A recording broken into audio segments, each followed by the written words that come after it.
wake up, Belize. Another day is here. Wake up, Belize, wake up, Belize. We gotta keep moving, na na na na. Wake up, Belize, wake up, Belize. We gotta keep moving, na na na na. Wake up, Belize, wake up in your vehicle. If you got a problem, pick up the phone. Why wait? It's a time calling. It's a show with no matter even if you're at home. Just call in. Double your bed. Wake up, Belize, wake up, Belize. Another day is here. Wake up, Belize, wake up, Belize. We gotta keep moving, na na na na. Wake up, Belize, wake up, Belize. Everybody gotta put their time in. Wake up, Belize, wake up, Belize. Voice our opinion and place your calling. Double your bed. Be yourself, see yourself, this is a show, my people. Believe our hope, so to need less reason. Nobody feel left out, it's the vibe we're dealing. Let's find a solution, yeah. Love, respect, unselfishness and cooperation. That's how we need to build a strong nation. We are the people to make the changes. We are the changes, WB. And all the things that must happen under God blue skies. And nothing that people get victimized. That's why together for better we got to unite. Belize, yeah. Wake up, Belize, wake up, Belize. Another day is here. Wake up, Belize, wake up, Belize. We gotta keep moving, na na na na. Wake up, Belize, wake up, Belize. Everybody gotta put their time in. Wake up, Belize, wake up, Belize. Voice our opinion and place your calling. WB.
Wake up, Belize. Another day is here. Wake up, Belize. Wake up, Belize. We gotta keep moving, na na na na.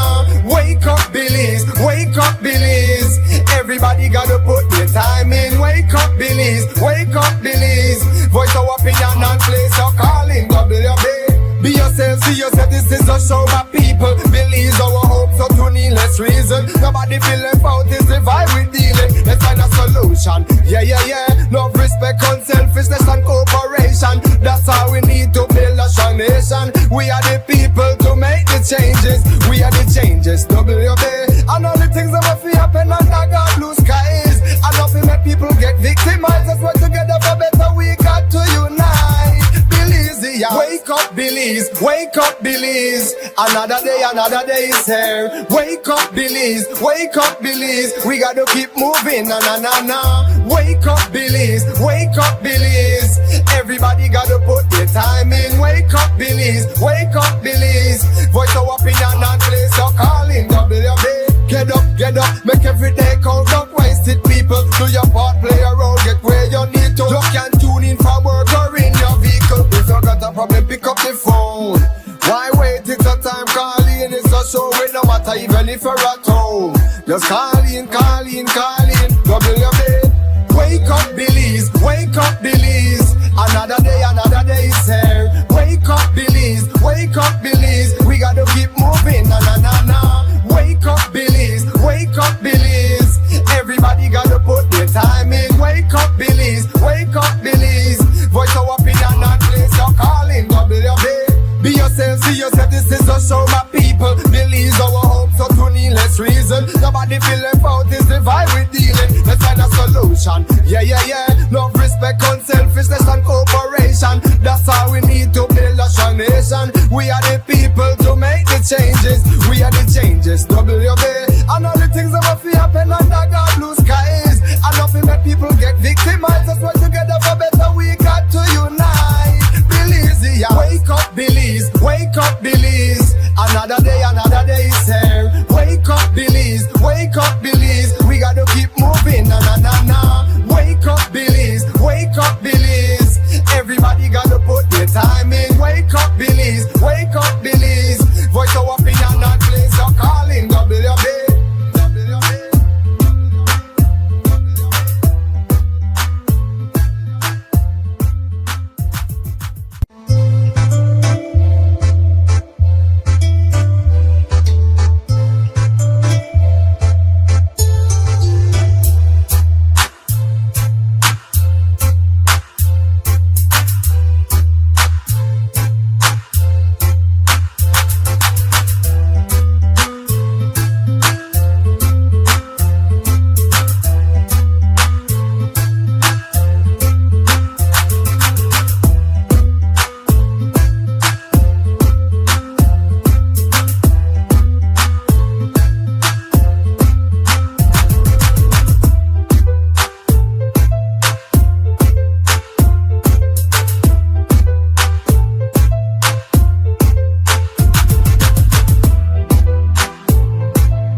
Wake up, Belize. Another day is here. Wake up, Belize. Wake up, Belize. We gotta keep moving. Na na na na. Wake up, Belize. Wake up, Belize. Everybody gotta put their time in. Wake up, Belize. Wake up, Belize. See yourself, this is a show my people. Believe our hopes are to needless reason. Nobody feel left out, is the vibe we dealing. Let's find a solution. Yeah, yeah, yeah. Love, respect, unselfishness and cooperation. That's how we need to build a strong nation. We are the people to make the change. Welcome. This is WUB, Wake Up Belize Morning Vibes. It's a Thursday, and it's the 27th day of August 2026, and we welcome you to the program this morning. My name is Nuri Mohammed. We are not going to have the weather for you this morning, so we're going to go directly into our news package. The first private radio in Belize since 1989, Creme FM presents the news. Informative, accurate, current information, local, regional, and international news, weather and sports. And now, the news.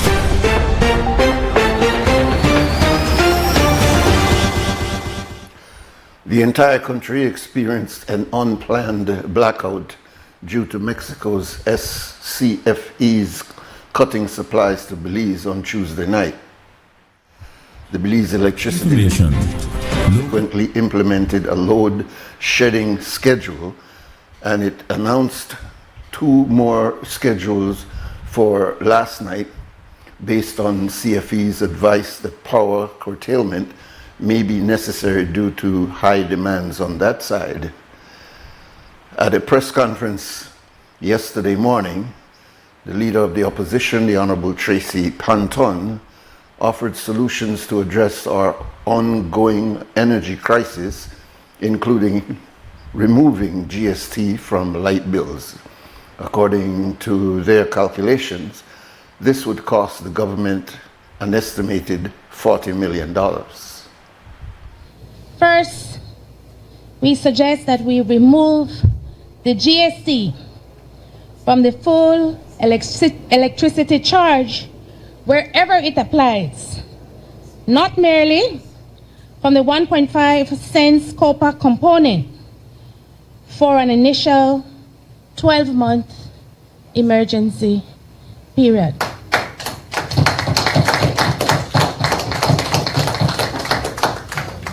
Our rough calculations suggest that would come at a cost of just under 40 million Belize dollars.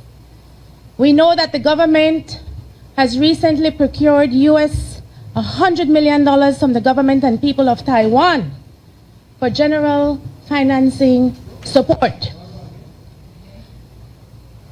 And 40 million US of that amount is going to be used before the end of 2026, and we do not know how that money will be utilized. We also recommend that BL and the government, who are one and the same, commission an independent audit of contested bills, meter readings, and billing classifications with mandatory credits or refunds wherever overbilling has been established. We ask the government of Belize and BL to expand the social or lifeline tariff to low-income families, pensioners, and vulnerable consumers who are protected, so that they can be protected from the full force of these cumulative increases.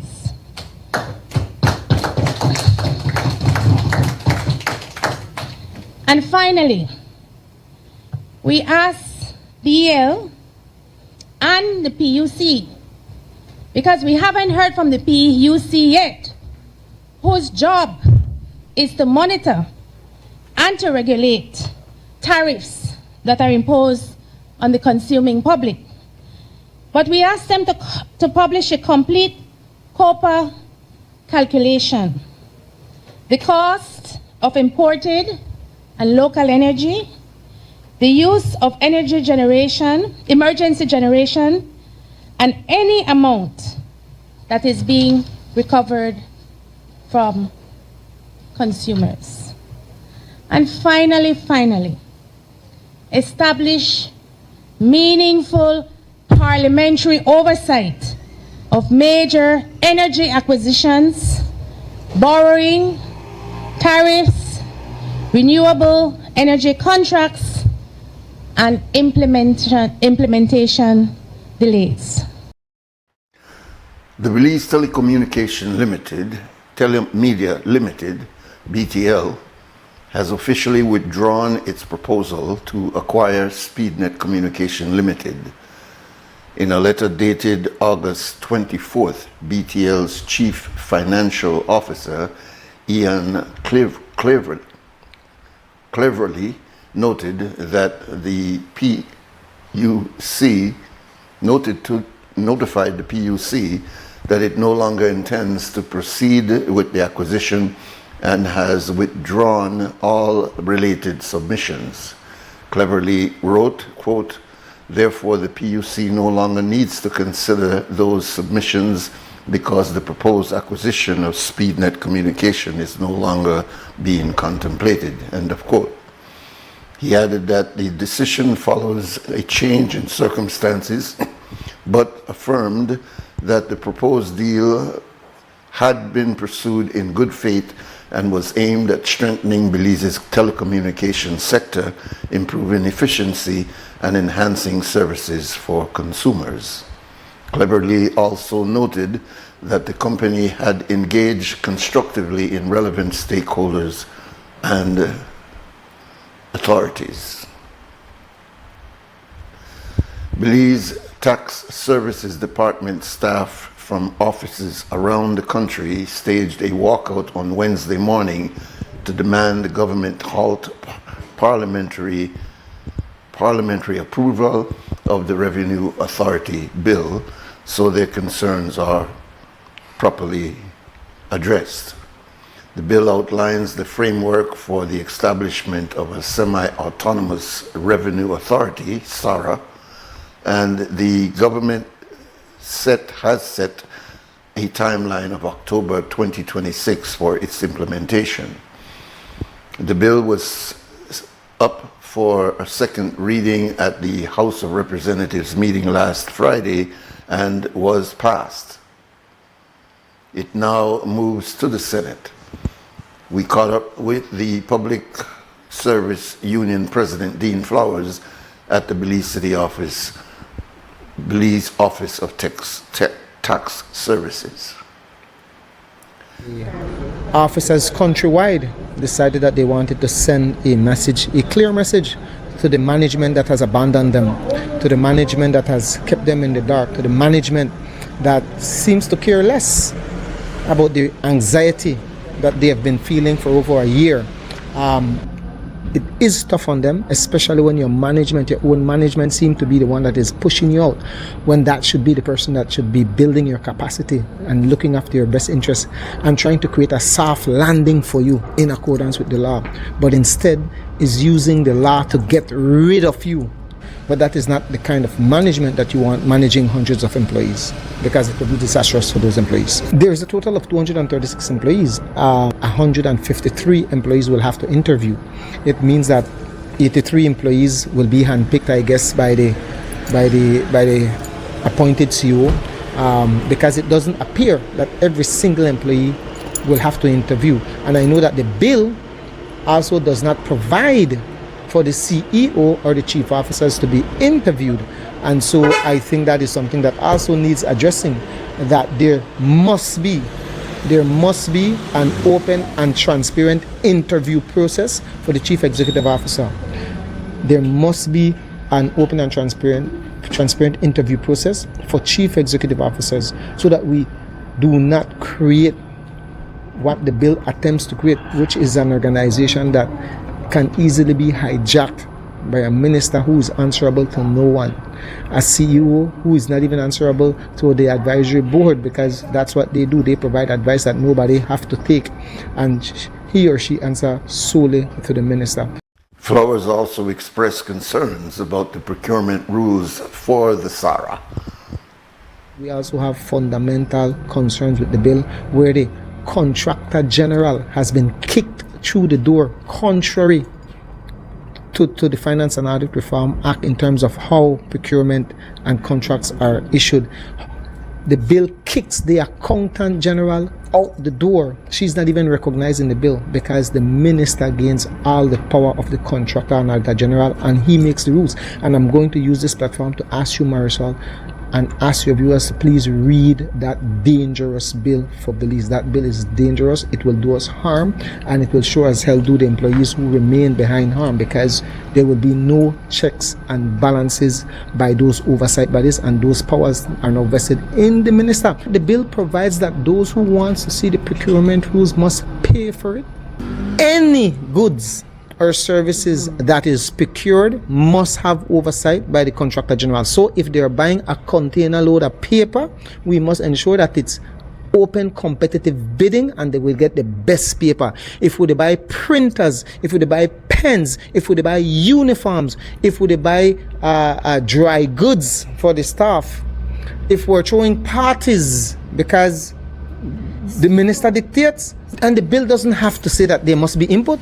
It just says the contractor general retains oversight in accordance with the Finance and Audit Reform Act to ensure that the people's money, not that the Minister of Finance money, because the bill effectively removes the accountant general. The accountant general is to oversee every single penny that goes into the Consolidated Revenue Fund. Well, guess what? The bill doesn't even acknowledge the accountant general.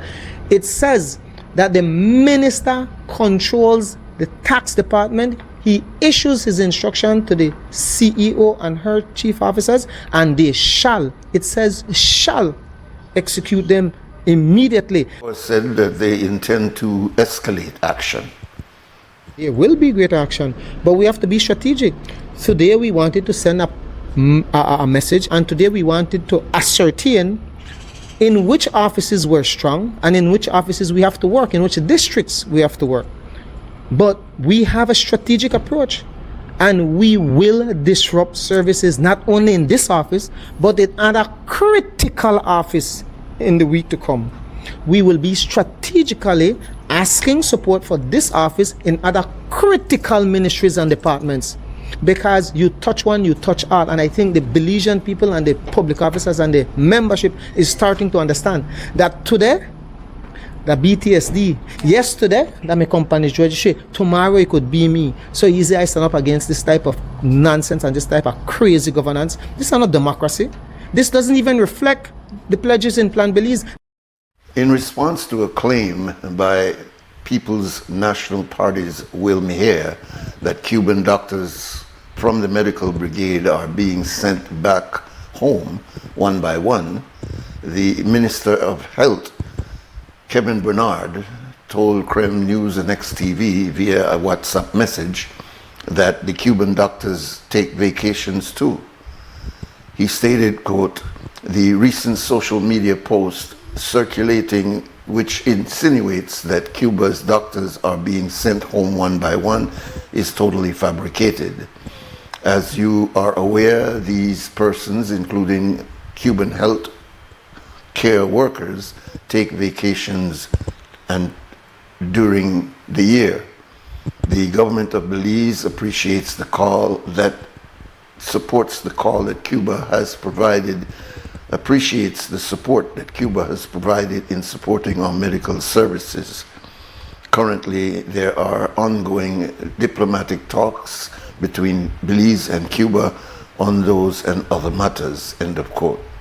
Miher came across boxes being shipped to Cuba and said the following. Yeah, I'm sad to see that the Cuban doctors who have done so much for this country, I'm sad to see that little by little it seems like they are sending them back. I was so sad to see the boxes on top of boxes that's being shipped to Cuba with the items that belongs to the Cubans from Belize, which means that they are sending back the Cubans. We at the PNP, we are appealing to the government to think about the amount of help and the amount of lives that those Cuban doctors have saved, especially in the southern part of Belize. You just can't send back those people like that without a plan. How are you going to replace them? I'm so sad to see all these vaccines leaving that belongs to Cuban medical professionals. Government of Belize, please do something, man. Don't make nobody dictate to you what to do, how to run your country. And that's our news package for this morning, the 27th day of August 2026. There's more news coming up in the program which follows us, that is the Morning Stew. And then there's also an update at 3 o'clock and a full news broadcast at 5:15, all this on CREM Radio. Here on XTV, we bring you the entire news package at 6 o'clock this evening. It's a minute to 7 o'clock. We'll take a short break, and when we come back, we'll open up the phone lines and begin our conversation. We do have the president of the PSU, Mr. Dean Flowers, that will be joining us today also. Please stay tuned.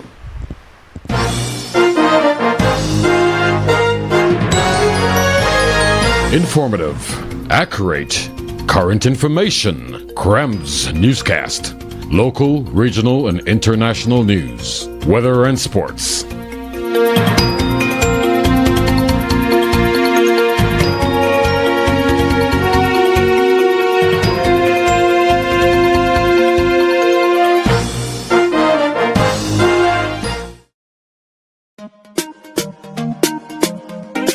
Smart for everybody.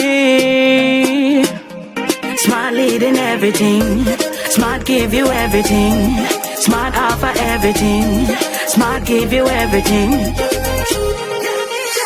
North to the east and the south and the west. Smart are the best. Darling, double up my data and give me all the text. In fact, give me a plan for my family. Unlimited calls, so me like it. And Smart make everybody feel happy. Bringing people together, me want it now. Smart got love for everybody. Me want my Smart plan.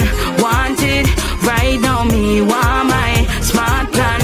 Want it right now. More bundles, data plan. Me want my smartphone, internet in my hand. Call me want my Smart plan. Want it right now.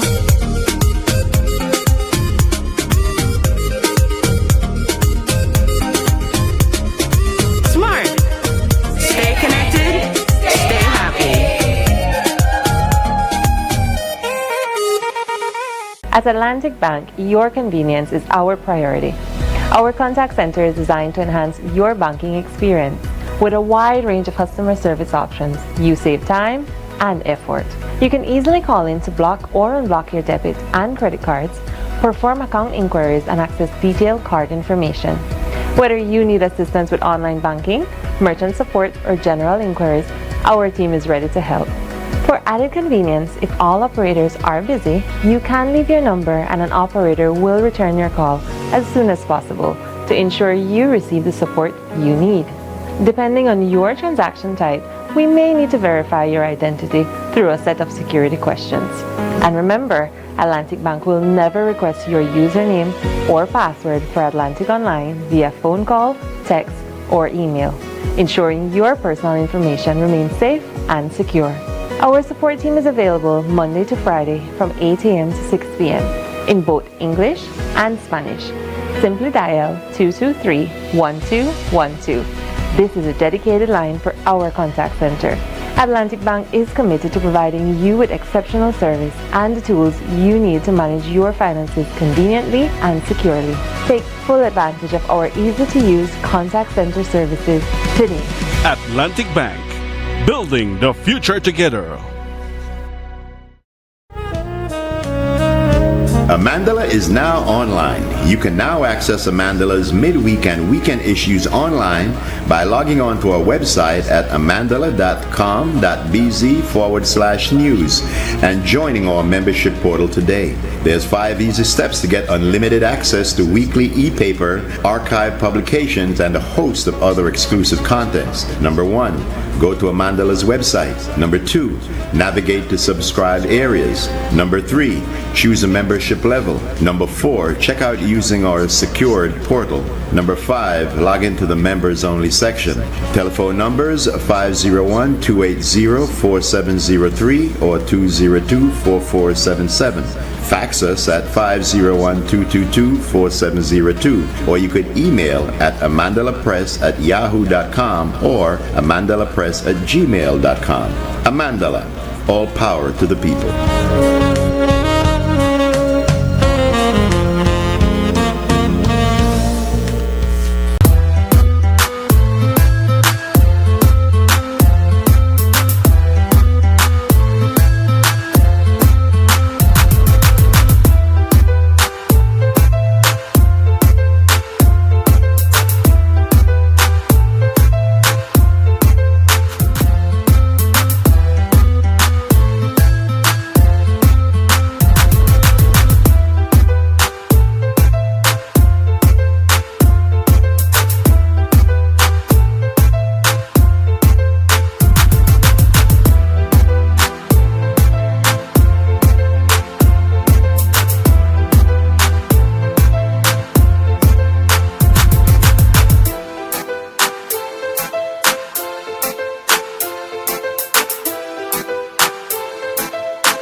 WUB Wake Up Belize, morning vibes on a Thursday morning, the last Thursday in this month of August.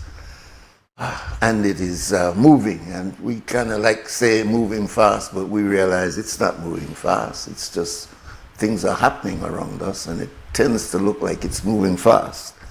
We thank you for being with us this morning, and we have the lines open. As I said, we do have the president of the PSU, the Public Service Union, that will join us around 7:30 this morning.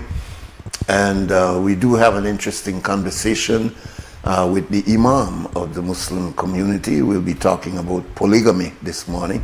So if you want to join us, we'll be doing that a little bit after 8 o'clock. But right now, the phone lines are open at 280-5848, 280-5848, and you're welcome to join us and to weigh in on particular concern that you have for this morning.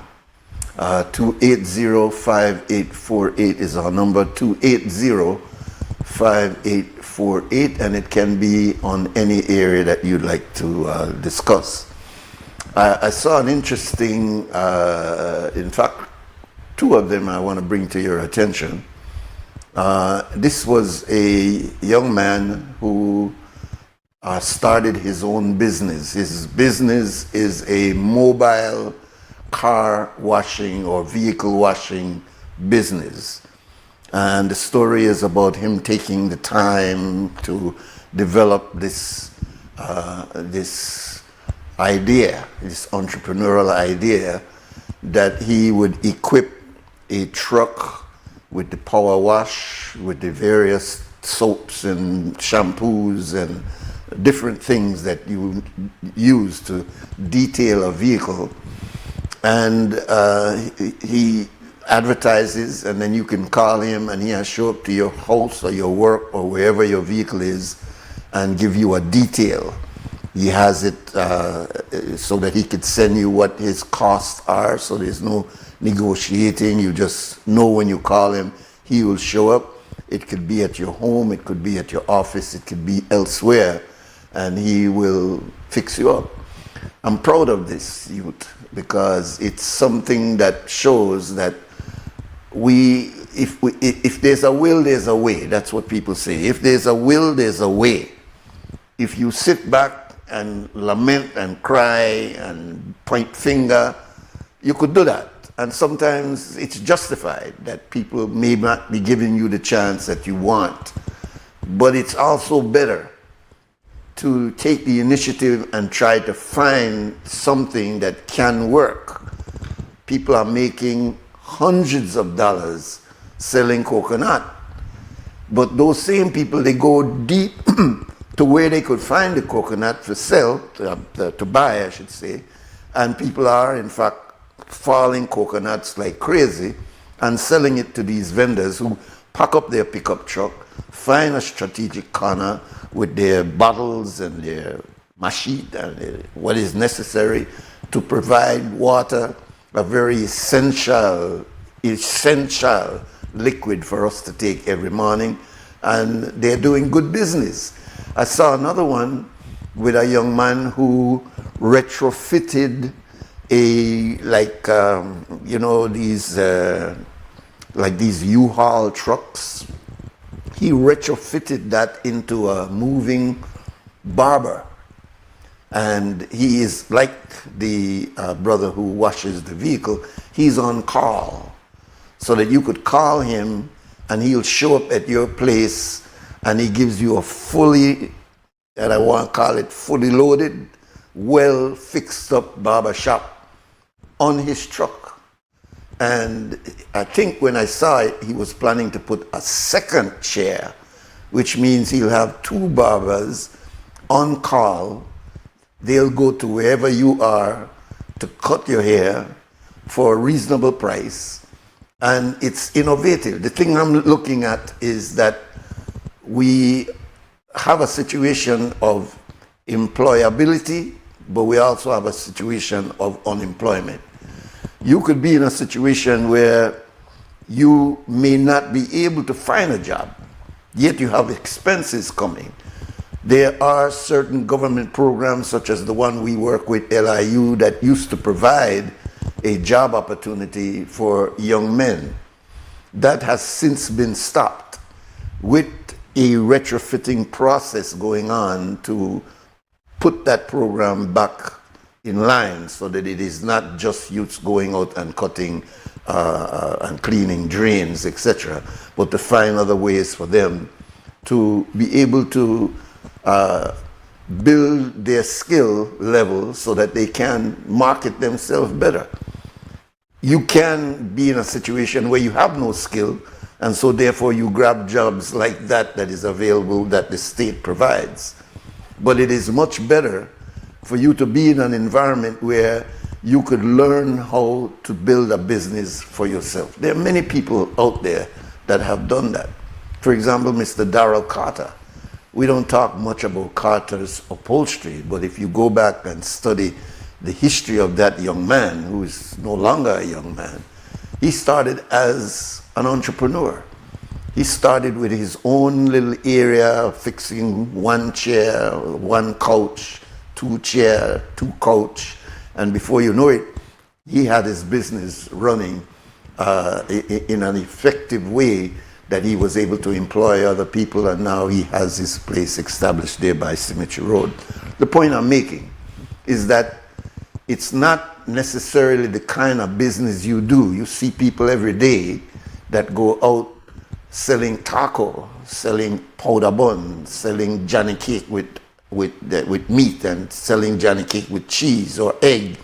But you see people who are out there trying to make ends meet. You see other people who go to the market and pick up fruits, and they actually have a operation going on inside of their kitchen where they start maybe with just watermelon, and then before you know it, they have soursop, they have lime, they have several other, and they work for themselves. And so if they are able to collect a $60, $70, or $100 for the day, that's $500 a week. That's much more than if you're going out there asking somebody to give you a job for $100, $150, $200. For yourself, you're generating $500. But you have to put in the work. And this is the point I think I'm trying to make, is that many times it starts with how you are thinking and how you are seeing yourself and how you're seeing your level of dependency. Do you think that it's somebody else's responsibility to come and pull you out of that dependent state, or do you need to do something likewise to find a way in which you can become independent? You can find a way that you could sell something. No, I'm telling you, a lot of youths decide, well, guess what? I know I starve, so I want to sell weed. And weed no hard to find to sell. And in fact, you're putting yourself in a danger, because according to how the 10 grams rule go, if you're caught selling the weed, you don't get into trouble. If you're caught smoking the weed, especially in your own home, your own yard, you don't get in trouble. But you can't get the weed unless you buy the weed. So the person who sells the weed, even though he's or she is an entrepreneur, they're putting themselves at a risk of being caught, charged, and going to jail. So I'm saying that this is not a time for us to sit back and say, what can the government do to give me? Because I deserve, I am entitled, you should take care of me, I vote for you. That type of thing is playing out. It's just too many people out there for the government coffers to be able to employ everybody on a handout kind of employment. Yes, the government should and is responsible for creating more and more opportunities for employment. But the amount of employment is coming up now is requiring more and more skills.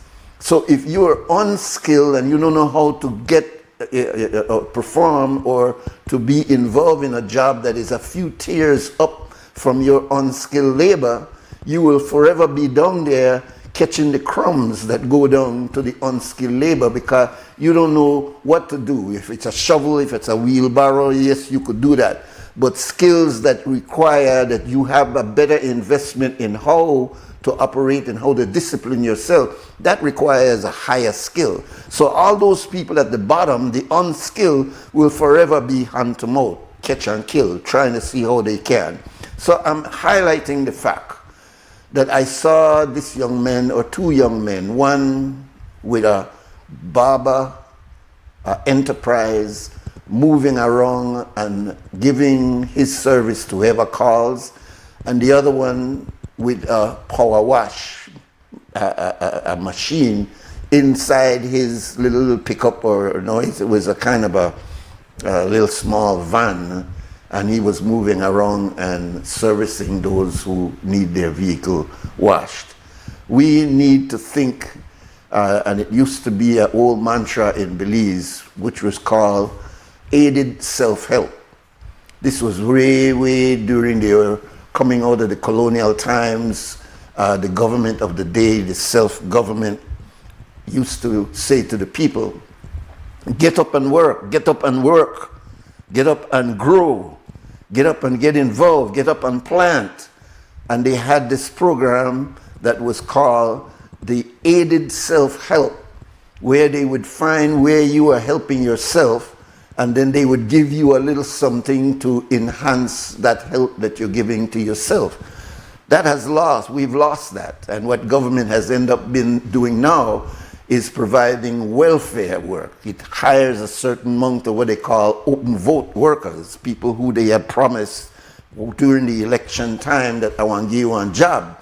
So they place these people in different government ministries, not necessarily skilled to be in there, but they need to get a job. And so government, with its responsibility to fulfill the promise of trying to ease unemployment and to give its nation or its citizens a job, will provide these what they call open vote workers. Now, open vote means that you got a job, you make money, but you no got no tenure, you no got no long service, because the government could change and phase you out, because really they can't find exactly what you're doing, because you're not a substantive public officer. You are an open vote officer, and many times the open vote worker works harder and is more productive than the person who is substantiated. But the difference is that word, that if you're substantiated, that means that you're ingrained, you got a job, you got a career, you can last for a long time, up until you do something that is wrong, and then you can get fired from that job. But if you maintain yourself within that job and you do what you're supposed to, they say government job is one of the best jobs that you can get, because once you get it, you're looking at your retirement many years later. You might have to move from this department to that department to this other department, but you at least know that once you have been locked in and given that title or given that description of being a substantial worker, you are there until you retire at 55, or if they're going to move it from that number. So I'm saying that government is not able, because of its resources, to be able to give every person a job, which means then it is up to you to be able to fulfill that. Yes, welcome. Good morning, Mr. Nuri. Yes, morning, sir. Concerning your topic about that is very accurate and factual when it comes to degrees and when it comes to skilled trade position. I always tell my students it's better to have a skilled trade than have a degree nowadays. A skilled trade is equivalent to an AS degree, a bachelor, or a master. It all depends on how far you elevate your mind to get to that position. Yes. Especially in Belize when it comes to government jobs. People are not retiring by the masses like here in America by the thousands. Maybe one or two are kind of going to retire, but we got hundreds of people graduating with a UB degree, an AS degree, independent call center. Yes. So Belize have to take a look, or the people in Belize have to lie on plumbing, AC, HVAC, electrical. Those jobs, listen, I got 2 degrees. I got a degree in construction technology. I got a degree in construction management. I could run a whole facility with hundreds of people in job. But my trade is electrical. I survived off of electrical for the last 30 years. I never used my degree in my life. My degree is worth about $110,000 a year as a construction management person. But I stayed in my electrical field. I'm doing better as an electrician than using my degree. So I would just advise the youth out there to turn to a skilled trade. Get you a 6 to 8 month program that's certified. Yeah. Go on the job and get that hands-on training from that job. You could be working for yourself and working for that company once you develop your skill or master your skilled trade job, Mr. Nuri. Yeah. You're right on it, brother. I appreciate that backup, because that's what I'm talking about. Yeah. So that's all I got to say. But like I said, the degrees in Belize, everybody's turning to call centers because nobody's retiring. So everybody's going to be stuck. It's going to be like this for years and years and years because there's no job development in the government or people retiring like they should be. But anyway, Mr. Nuri, Allah is Akbar. Yes, he is. Allah is Akbar indeed. Thank you, brother. Good. Yeah, 280-5848 is our number here. 280-5848. You're welcome to call, not necessarily on that topic, any other topic that you may want to weigh in. As I said, we do have 2 sets of guests coming in after 2 Cents Camp this morning to further our conversation on relevant topics. The idea of working for yourself is a challenging one. And what you're good at, and you do it well, you can get paid for it. I remember one of the things that we were doing for some youths is to invest in a weed hacker so that they are able to get a job and cut 2 yards. That's sometime $100 for 2 yards, or $60, $30 each. Welcome, caller. Yes, sir. Hey, Pulo. Welcome, my brother. Yeah, I want to talk about entrepreneurship.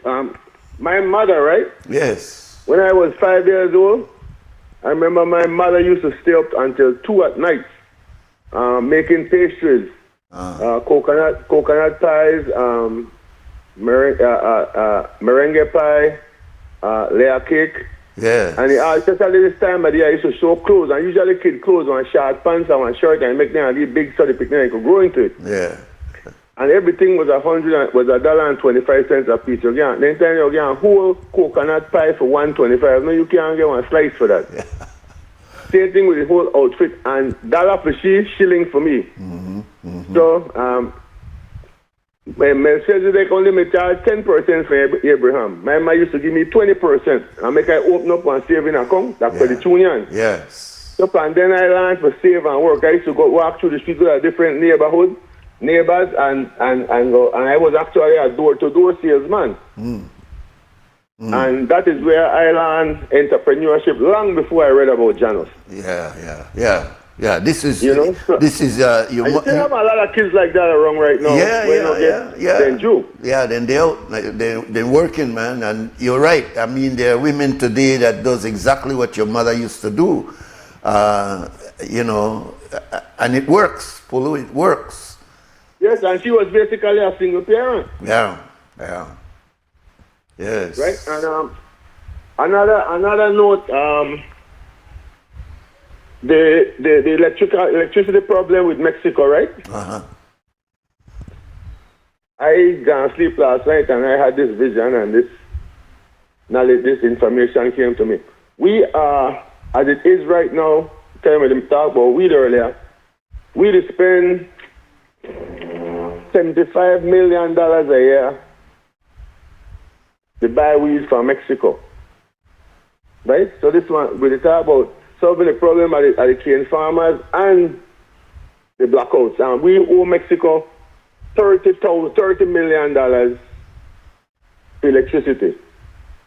Right? And we spend $75 million a year to buy weed from them. The cane farmers, they have issue. Back in the days when I was a kid growing up, the cane farmers, they used to grow weed in the cane fields. Yeah. So I guess that may subsidize the imbalance within the experience today. Mm. So what I'm saying, why are we spending $75 million to buy weed, which have cannabis, we have 600 medicinal properties from Mexico, when we have better soil and used to grow better weed? Imagine if we because regardless of what happens, we don't smoke. We did it from before God gave Moses the holy ingredients in the Bible, which had in 6 pounds of cannabis. And you could look it up, Exodus chapter 30, verse 22. And the irony of it is that the church is hypocritically fighting against cannabis, when in the Bible, God told Moses to, when he put it in the ingredients of the holy oil, and everything went in the holy oil, myrrh, cinnamon, olive oil, everything that like when you go to the herbs, doctor that believes and all, and they have one purpose to make you healthy and better. Mm-hmm. And they told him to make sure that he drenched the congregation and the tabernacle in it. Mm. Linguists, the word cannabis, just like cannabis, the root word, if you study lower Latin, was there. So my problem is why don't we return the cane farmers to growing wheat between the cane fields, and it's going to, because right now the sugar will get played out, because as it is right now with since nanotechnology and quantum physics, we have realized that sugar is the #1 killer in the world. Okay, so why don't we do stuff, make sense out of nonsense then? What's your opinion on that? Well, I just think that we're afraid of the church reaction to it. But the irony of it is why the church has been hypocritical, and I'm trying to figure out why. Before God gave Moses the 10 Commandments, he gave him the ingredients for the Holy Isle. And cannabis was the #1 ingredient. I'm wondering if the church is hypocritical, or they don't read their Bible, I don't understand their Bible. Well, what I was going to say just now is that if you're talking about a destructive chemical that is bad for you, what would you say about alcohol? And why don't you put the same amount of energy to try to stop the production of marijuana when you're not doing anything about stopping the manufacturing of alcohol? Which is the most destructive force in this country right now. Precisely. I deal with their youths and I hear them talk. These are like 16, 17 years old. And girls their age post up that, boy, I know they drink no more. And 3-4 days later, then they post up, why I need to take one of these drinks. That is an alcoholic. When you know the old days, the weather's down, man, from the canal side there, my electrician will be born here, why will they stop drinking here? Why will they broke out again? When you broke out because you're addictive. Exactly. I talk about teenagers, I talk about 16, 17 year olds. Exactly. You know? And not about the club, not about the nightclub. Yeah. I put it bluntly, the nightclubs then I drink and fuck. Yeah. That's like you go there, go drunk when man go there for go picking, and if you do it, you know, that all that. Basically. Right now you got females who go to the nightclub, like 2 of them that go there and then dog out to a man who they spend money and then lull him out there and then he go and buy drinks for them, and next thing you know, manager towards is taking place. Yeah. Well, you know, I add to that, because you're bringing up several points, Pulu. But I posted yesterday a decision that was made in the courts in the United States, where Facebook company Meta has to pay out $17 billion in a settlement because they have found that the use or the way in which Facebook and Instagram and YouTube and the rest of these social media platforms are addicting our children to certain behavior, which includes substance abuse, but introducing them through these algorithms into behaviors that we didn't used to see before in Belize. And I'm glad you point out young girls, because there was a time we'd have never seen a woman drinking in Belize. Yes, we know that, but it's a different situation today. And then they talk and then kind of answer because, you know, they know to get their attention. But when you go to the club, then no, you still get a line up at the bar and they take shots. Yeah. Like raw, then they drink raw alcohol. Yeah. All right, and if the abnormal has become normal. Exactly. That's the point. When you grow up, nobody not look for no woman where they drink. When you hear they talk about woman, my man talk about when they drink, they talk about water lane and exactly. Nobody want them. Nobody no want them. Nobody no want them. They know basically the scum of the earth. The way that people talk about it. Yeah. And so they know. When I remember me as an athlete, if I had one drink in my hand and I take one picture, I put the drink behind my back. Exactly. Nowadays, you see man on TV when they birthday and they put up two quarts in a day. Yeah. And if their birthday that Thursday, well, this is my birthday week, they start to drink for Friday. Yeah. All right, I remember when, just about 15 years ago, you was going to Fort George for Friday and it was a happy hour. We just call it the Lonely Heart Club because you go there, you see 3-4 man around one table, they take one of these drinks. And man does actually go there, go pick in. Yeah. All right, and now it's there to the point of now we not only have they're not only Fridays, we have Thursday now, and then got some other kind of Wednesday now. Directly and be the whole week officially. Basically, and it starts the whole week. It's just that some of it is public and the rest of it is not. But I gotta run, my brother. I appreciate the call. All right, no problem. All the best. Take care. All right, peace. Yeah. All right, we'll stop now for 2 cents Cam with Brick. And I believe our guest is already here. And when we come back, we'll come back with Mr. Paul Flowers. He is the president of the Public Service Union, and they got a real problem with Sarah. Take care.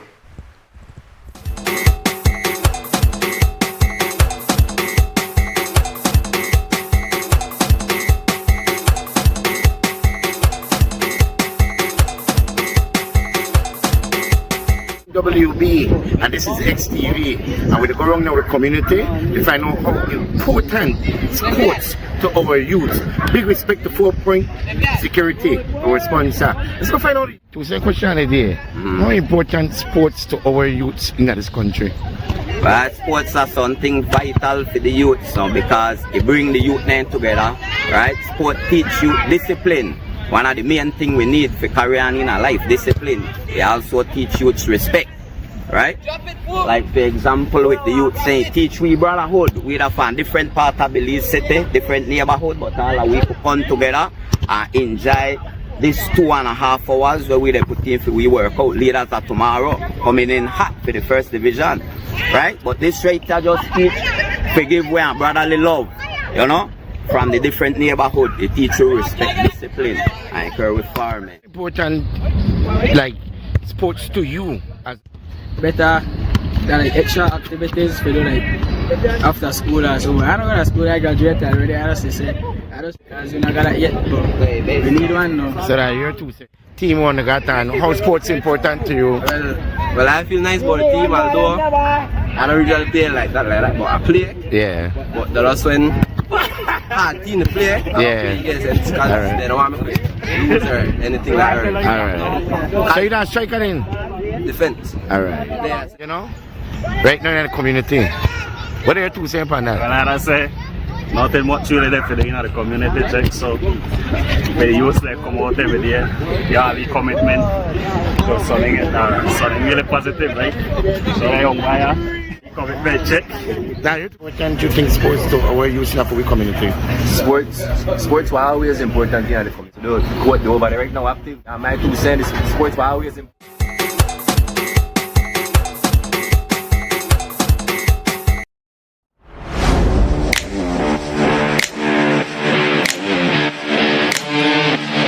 Every great job starts at Brothers Habet with the best supplies and the right support, including free delivery on site, so you can focus on the job. Brothers Habet, working with contractors since 1983.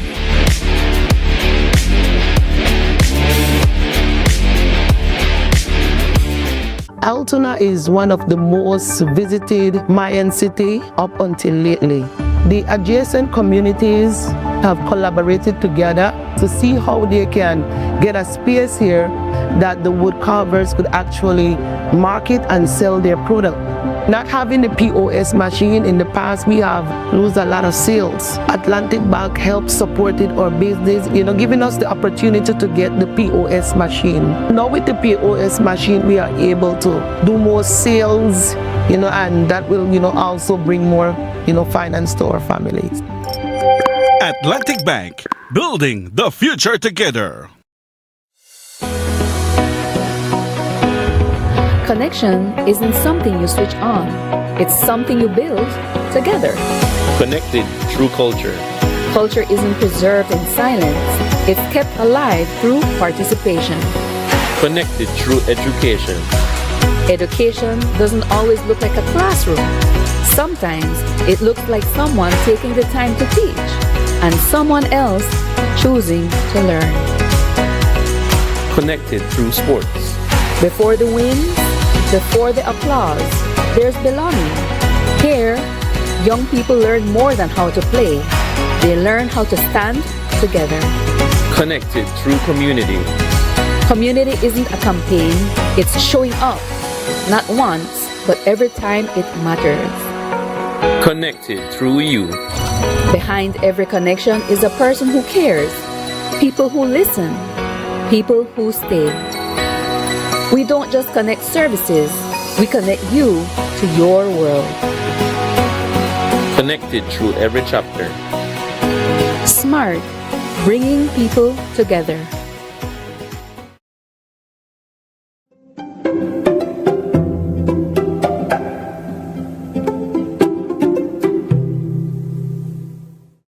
With the launch of this website, the magistracy reaffirms its commitment to making justice more accessible, transparent, and something that looks very familiar to everyone who comes before the court.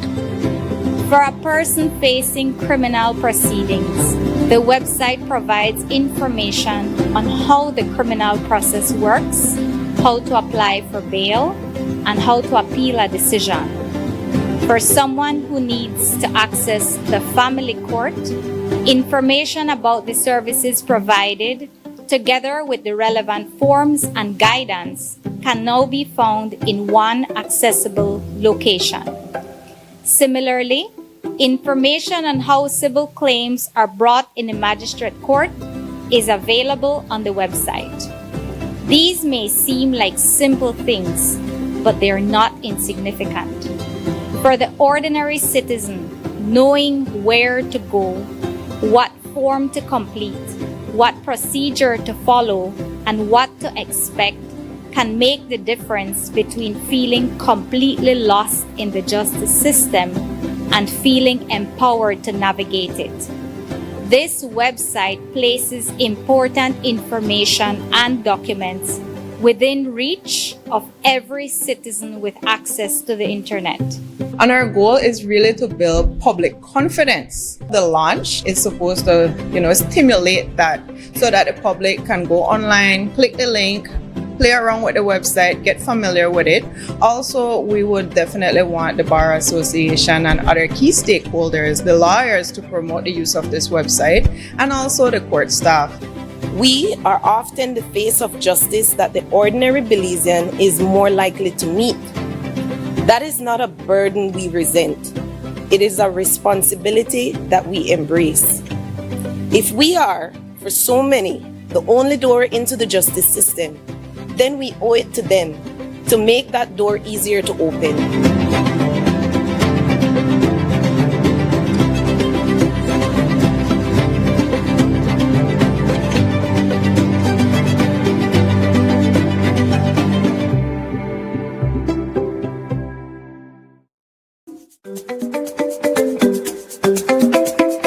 As a plumber for 25 years, I believe in quality, and that's why I shop for all my plumbing supplies at Benny's. Cheaper PVC pipes and fittings may save a little today, but leaks can cost much more tomorrow. And that's why I shop at Benny's, because quality is savings. Quality is savings at Benny's. Best for you and best for me. At Benny's, it's the quality. Benny's, quality and savings. Catu's Trucking is the one place that can handle all your concrete mix needs. 50-pound sandbags, white sand, sand and gravel, river sand, black dirt, clay and landfill, washed white sand, concrete mix and limestone. We also do land clearing, road construction, and excavation. For all your building and home projects, visit us at mile 14 on the Philip Golson Highway. Call or WhatsApp at 673-1118, 671-9199, or 661-5863. We're open Mondays to Saturdays. Our prices are so good you can't get a better deal anywhere. Catu's Trucking, where we do things right.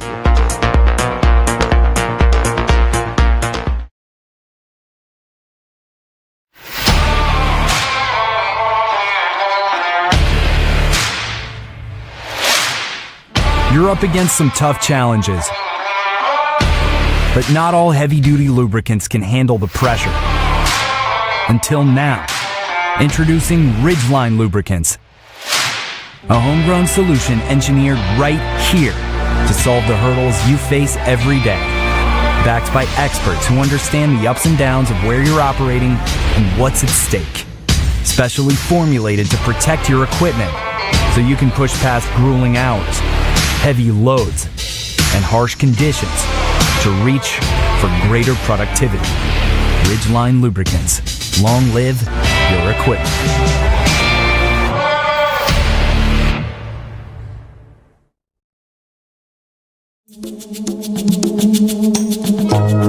Feel the music, live the vibe. The Francis Renault Concert Series presents Positive Vibrations. 3 nights only at the Bliss Center for the Performing Arts. Thursday, September 3rd at 8 p.m., Friday, September 4th at 8 p.m., and Sunday, September 6th at 6 p.m. Belize's best voices, powerful performances, unforgettable energy. Tickets available now at the Bliss Center. Telephone 227-2110 or 600-7453. Positive Vibrations is sponsored by Niche Public Utilities Commission, Madisco, Currency, Belize Electricity Limited, Fulltech Systems, Belize City Council, Norman's Printing, Central Bank, Travelers, and RB's Decor. Feel the music, live the vibe. Presented by the Francis Renault Concert Series. See you at the Bliss.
Welcome back. This is WUB, Wake Up Belize Morning Vibes, and I want to apologize that I slipped and did not correct Pulu when one of his words was kind of colorful. It slipped me, and so we apologize to our audience for allowing that to pass without correcting it immediately. Now our guest is the president of the Public Service Union, Mr. Dean Flowers. He's been very, very active the last few days in regards to their concern about the establishment of the Semi-Autonomous Unit, SARA, excuse me. And he's here this morning to express some of his concerns. I have some talking points here for him, but I'd like to ask him, first of all, welcome, my brother. Good morning. Yeah, we appreciate your presence. Thank you very much for having me, Nuri, and good morning, Belize. Now, you've been railing up very strongly yesterday in your interview with the media on your objection to the process. Tell us specifically, what is it about the bill that frightens you?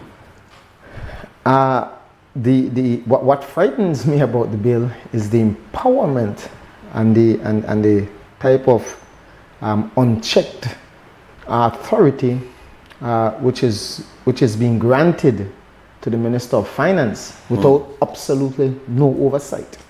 That for me is concerning. It's pretty much saying to the Minister of Finance, currently and in the future, you can pretty much set your own budget. You can do business with whomsoever you please, because you get to set the rules, and anything that has to do with tax collection in this country, you get to dictate what occurs there without any real oversight. Well, help us understand, because this is an area that the average of us citizens do not quite understand. A lot of us still don't understand what is GST and how GST works, right? So it does get a little complicated. One of the points that you kept insisting on is that certain oversights that would normally be done by the Auditor General, the Accountant General, the Contractor General, that somehow in this bill those are bypassed, and that it vests the power in decision in the minister and his CEO. Yes. But doesn't what we collect in taxes go into the consolidated fund? Yes, it does. And aren't there already laws that give the Auditor General, Accountant General, and the Contractor General oversight over the consolidated fund? Yes. So why is that a concern then? All right. So the funds that are collected from taxes go into the consolidated fund. Okay. The legislation that governs how the consolidated fund is managed and how those funds are accounted for are governed by the Finance and Audit Reform Act. Okay. The FARA.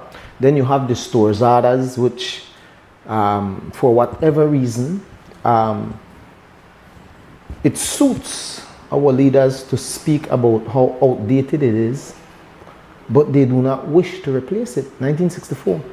But you don't see the financial secretary saying to the government that we must enact the new financial regulation that the IDB or the IMF funded, which continues to sit on his desk. You don't see him saying, I myself need to comply, and when I say I himself needs to comply with the Fiscal Accountability and Transparency Regulation of 2010. There are modern legislations which have been passed, as well as new legislation which has been drafted to replace the stores order and the financial orders and those things. But it suits them to keep those antiquated law where it is. So those are the laws that governs how money is spent and collected in the government service. What you're doing is that you're taking the tax department out of public service. So if you take the tax department out of public service, you abolish that office from under the public service construct. That office now have its own rules. But don't taxes collected from that new animal go directly into the consolidated fund? Yes, it does. And doesn't the Auditor General still have oversight there? Yes. So where's that money lost if it's, even though it's an autonomous body, it doesn't collect its own revenue for itself. It collects revenue on behalf of what will go into the consolidated fund, correct? Yes. All right. And as far as because you insisted that we read the bill. Yeah. And I could not quite find where the Auditor General is somehow out of any influence. And I was explicitly clear as it relates to the Auditor General. All right. Let's first start with the important offices in terms of fund management. Okay. Right? We have the Accountant General. The Accountant General is the person that oversees that fund. Accountant General. The Accountant General must then give account of all the funds that goes in and that comes out, and she's supposed to present a report to the Auditor General. Right. The bill does not even recognize the Accountant General. The bill recognizes only the minister. The minister will receive a budget from his appointed CEO. He presents that budget to Parliament. That budget gets approved and that money gets allocated. Right? Now, how they spend that budget is where the problem, how they spend those monies is where the problem is, because he needs approval from nobody once that allocation passes the House. He gets to set all the procurement rules. he gets to set all the contract rules in terms of how contracts are.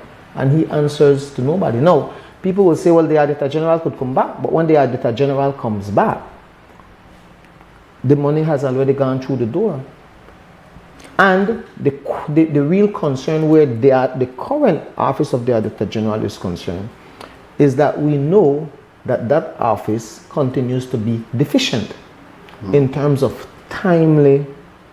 Yeah, they're always behind time. But here, I don't want to get lost, and I don't want the average person out there to get lost. Because these details usually, I guess that's what they mean, but the devil is in the details, because we usually get lost in these details. The consolidated fund is our money, collected through taxes and et cetera, that goes into this fund. That's our money. In order for us to spend out of that money, we have an accounting officer, the accountant general, who's supposed to see everything coming in and everything going out of that fund, provide a report that will go to the audit general, and the audit will look at the entire structure and whether things were done properly, et cetera, et cetera. I'm not sure I understand that taking this autonomous body out of the existing public service, but handling the same money, the government is saying that's for efficiency's sake, but you're saying that even though you might be doing SARA for efficiency's sake, somewhere in this bill, money is not being overseen by those regulators that normally would oversee it. That's the part I'm asking you to break that down for us. All right. There's 3 oversight bodies, right? The Accountant General. Like I said, she's responsible to ensure that money collected is deposited in tier. Correct. She has to ensure that. And we have to assume that Sarah will do that. Okay. She then have to report on what goes out. So she prepares the accounts. This is how we collected. There are different cost centers. This is what we spend out. How those funds, once those funds, like I said, reaches now the allocation to the SARA, that is where the Accountant General oversight goes through the door. Because then how those monies are spent is vested now in the Minister of Finance and the Chief Executive Officer. But how? Does the bill eliminate the Accountant General then? It eliminates her. It eliminates her. But wouldn't that be illegal? Well, this is the question that is being posed. Wait, but if the Accountant General is the oversight for all monies in the consolidated revenue fund, which includes what SARA does. How then is she excluded from the bill? And at what point can she step in? And because SARA, we don't even know whether SARA will then have a bank account.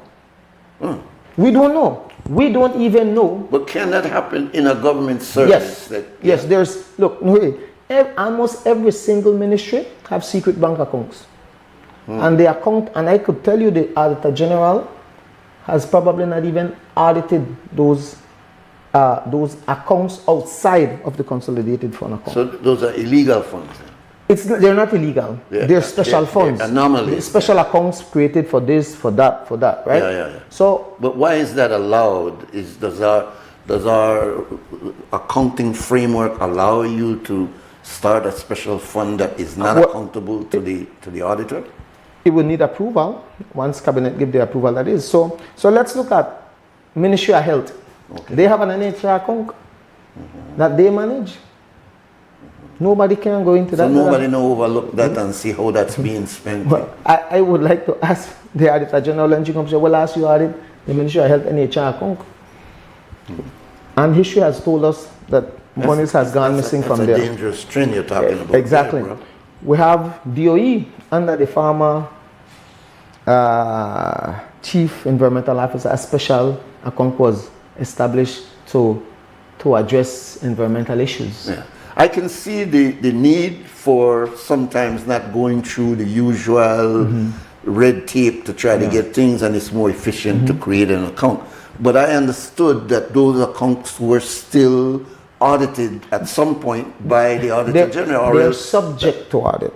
subject to They're audit. subject to I audit. see. They're not audited. So does that mean that money can be played with? Yeah.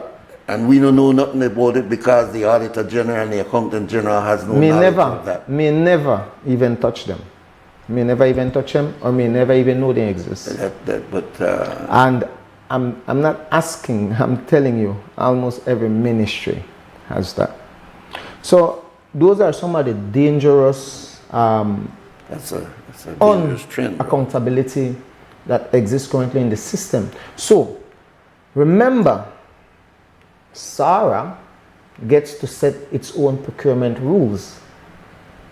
So SARA is being established under the guise that when we want new technology and we want to hire new people and whatever we want to do, we could do it expeditiously without having to go through. It does make sense though. Sometimes those processes do take long and government is trying to make itself more efficient. By the way, have you looked at other jurisdictions to see if they have an animal like SARA? Yes. So I would have taken the time to look at Trinidad, which was recently repealed because it wasn't working. But what happened is that Trinidad would have created a more complex structure than what is being proposed here. Trinidad had tax, they had customs under there, which is ultimately what will happen here eventually. And, all money generating would come, goes under that authority. And then they had an enforcement section for which was separate, which was under the authority but separate, run by public officers who do not answer to the chief executive officer here, because they need to ensure that everybody, the law they get enforced by everybody. So in Trinidad they don't have this hiccup in regards to their Auditor General and Accountant General? No, there was proper oversight. As a matter of fact, the Trinidad legislation, which I think was a beautiful piece of legislation, but operationally they had issues, would have also provided for a management board who the CEO answered to.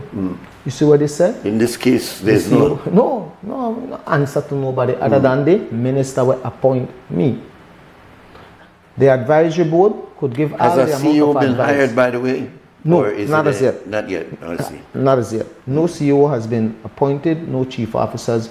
I read in a part of what they're saying is that the government is saying that this gives them an opportunity to hire a more efficient person in that position, a more qualified person as opposed to just a public officer in that position of CEO.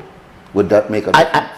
I don't think you might have understood clearly. Okay, maybe I because that is another, and well, I'll use the word anomaly in the bill, because the bill is explicit that the chief executive officer and the chief officers can be public officers.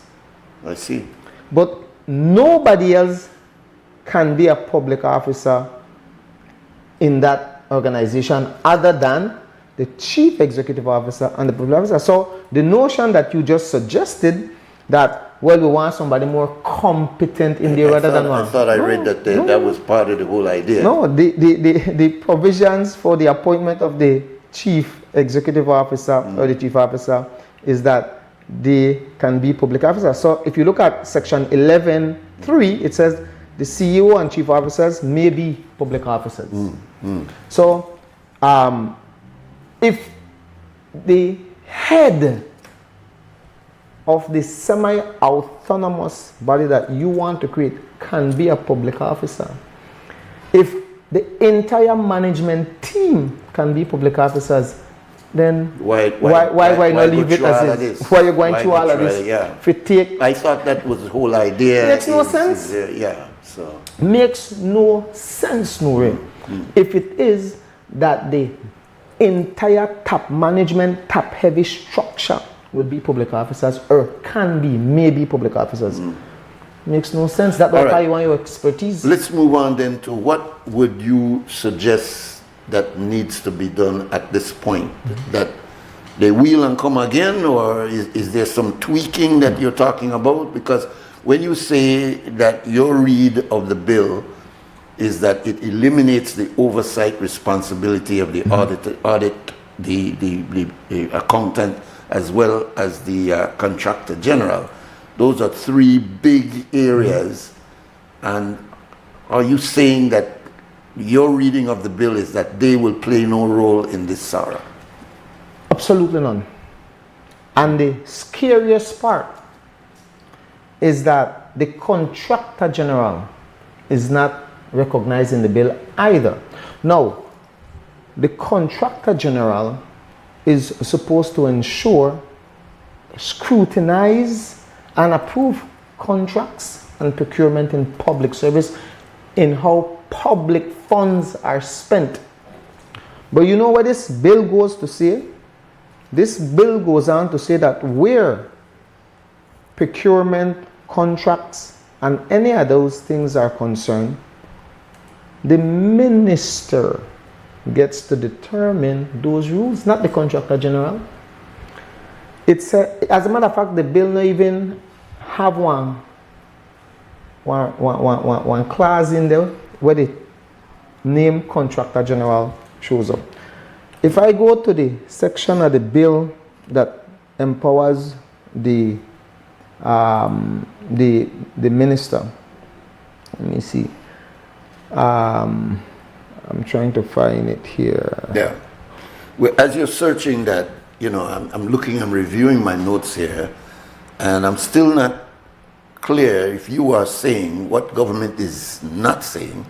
They are saying that nothing in the Consolidated Revenue Fund will be changed. Mm-hmm. They are still subject to the same public finance procedures, which means Auditor General, Contractor General, as well as the Accountant General will all have their role in reviewing whatever is done with the Consolidated Fund. So the concern that you're expressing so strongly is basically to say that those oversights, which are essential for fairness, transparency, etc., is removed from the bill, and that in fact this consolidated fund will only be managed by the minister and his CEO. Yes. That's what you're saying? Yeah, I look at this, right? All right. 29.1 of the bill. Okay.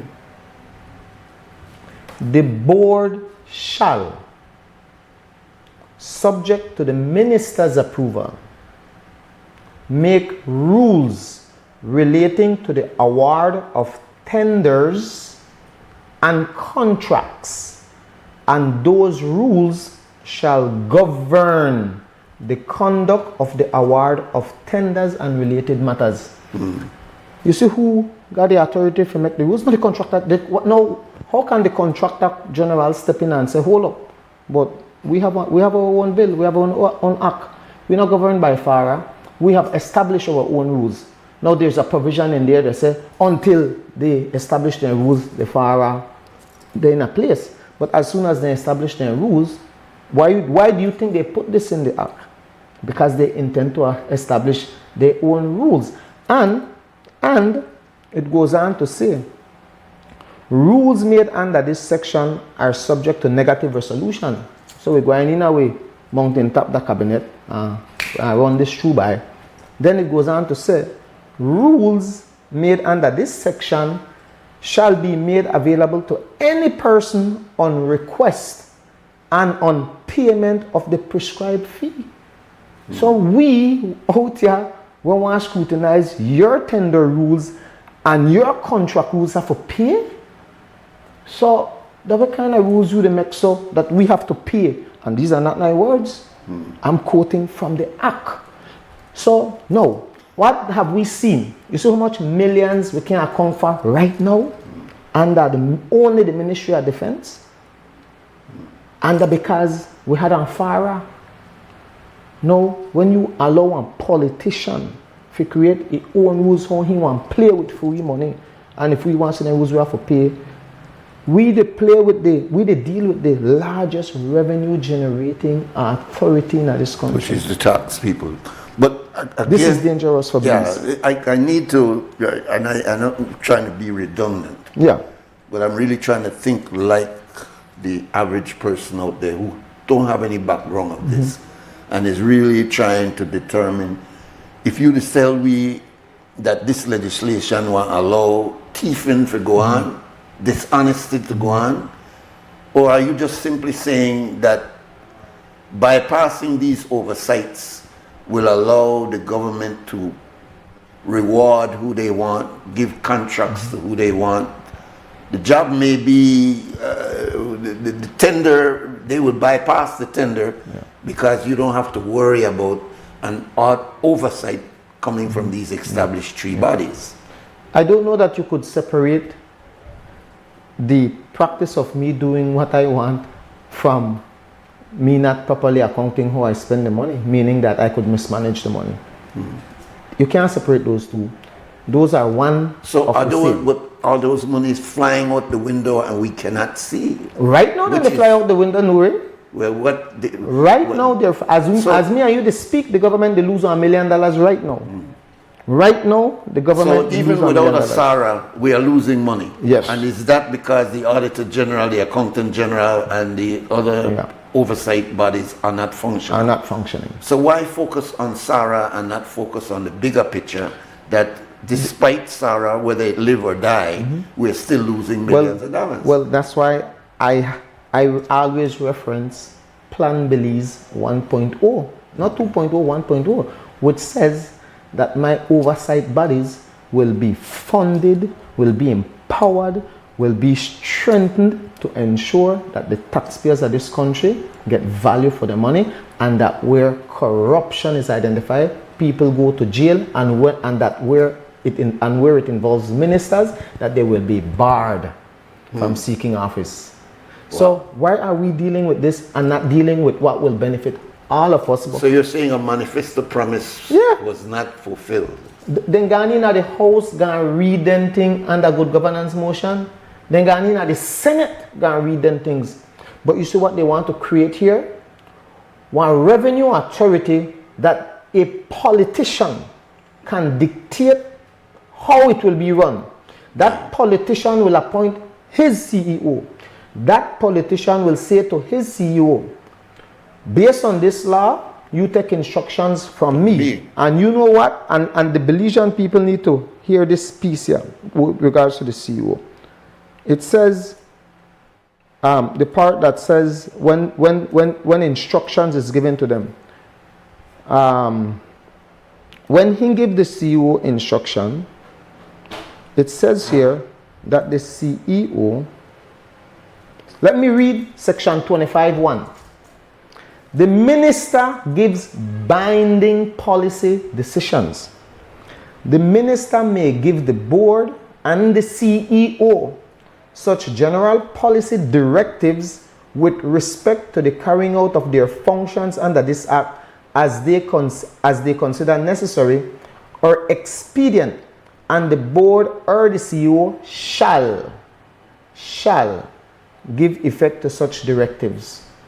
So where is the checks and balance when one politician they dictate to the CEO, and where one politician make your own rules, Nuri? So it sounds as though your problem is not so much with the development of this new animal, if you want to call it that, SARA.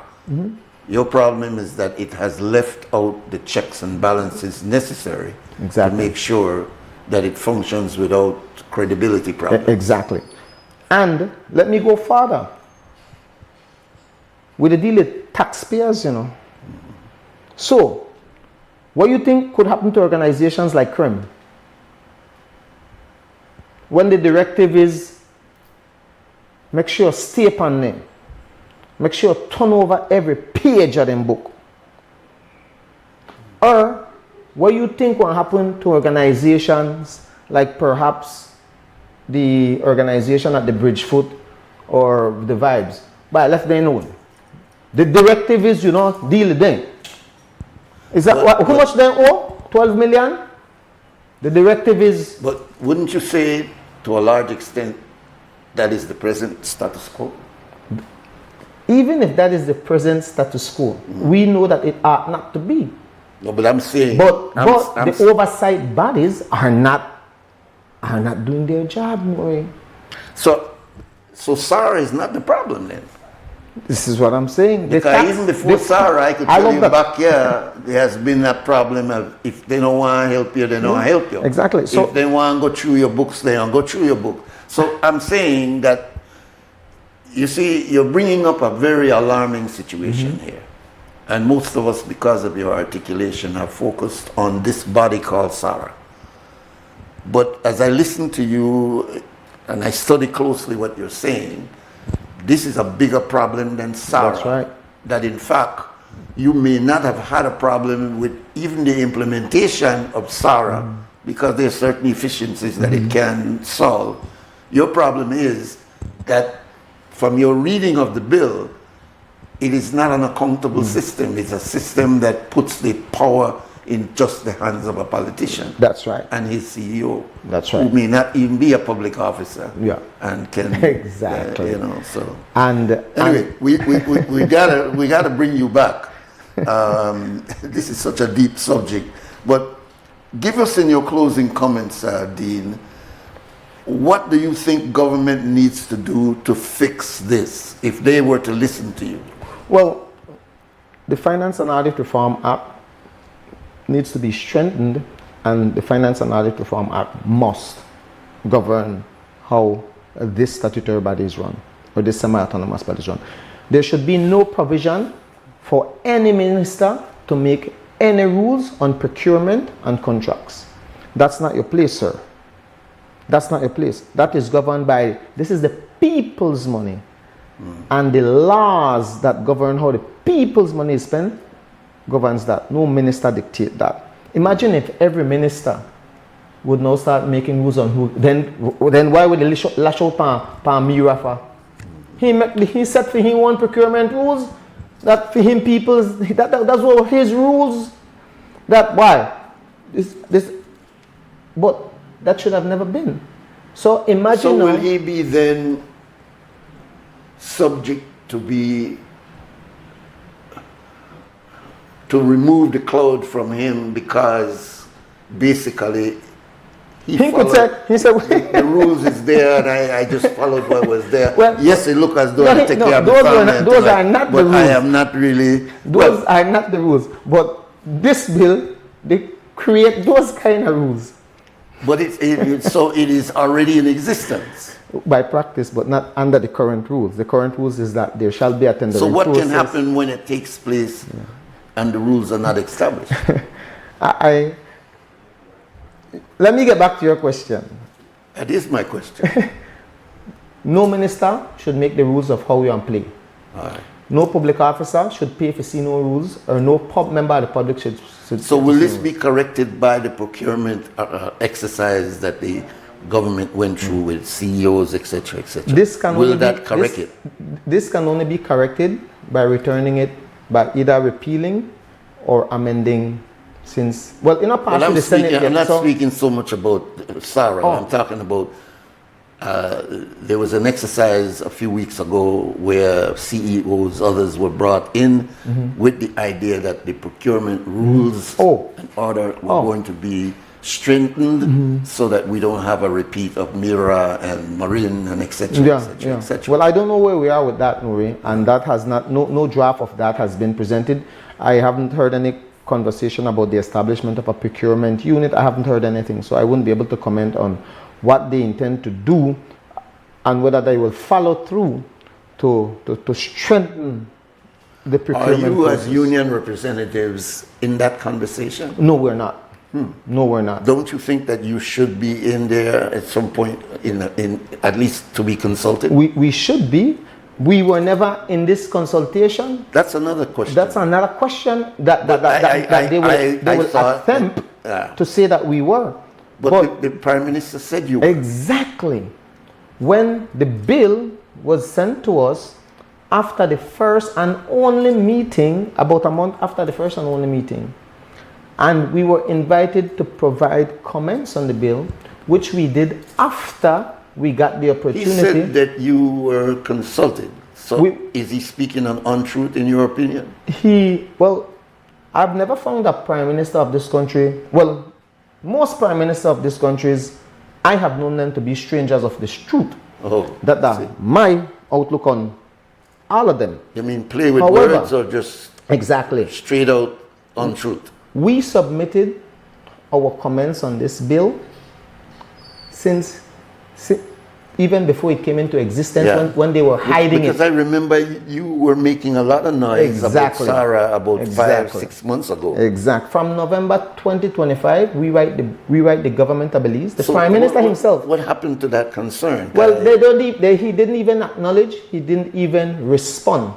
But after that, didn't you get consulted going through the process? No, we have not. We in May 29th, I believe, the financial secretary called a meeting and he said, well, you know what, we need to get this thing going. We said, yeah, we meet from February, you get instructions. From February, he was instructed to bring together a working group to get this thing done so that we could brought this matter to the opposition? I'm sorry to be cutting because of our time, but because it was passed in the House. Did the opposition have anything to say in this regard? I think the opposition, in my humble opinion, if you go back and listen to the debate, I think the leader of the opposition did an excellent job. As a matter of fact, I was primarily focused on certain aspects of the bill and also on how it will affect the workers there who I believe rights are being violated under the Pensions Act. But I also was calling out some of the accountability issues. But when I listened, because I went to the House debate, and I listened to the opposition, and she started speaking on the all-powerful minister, I said, shoot, some of these things missed me.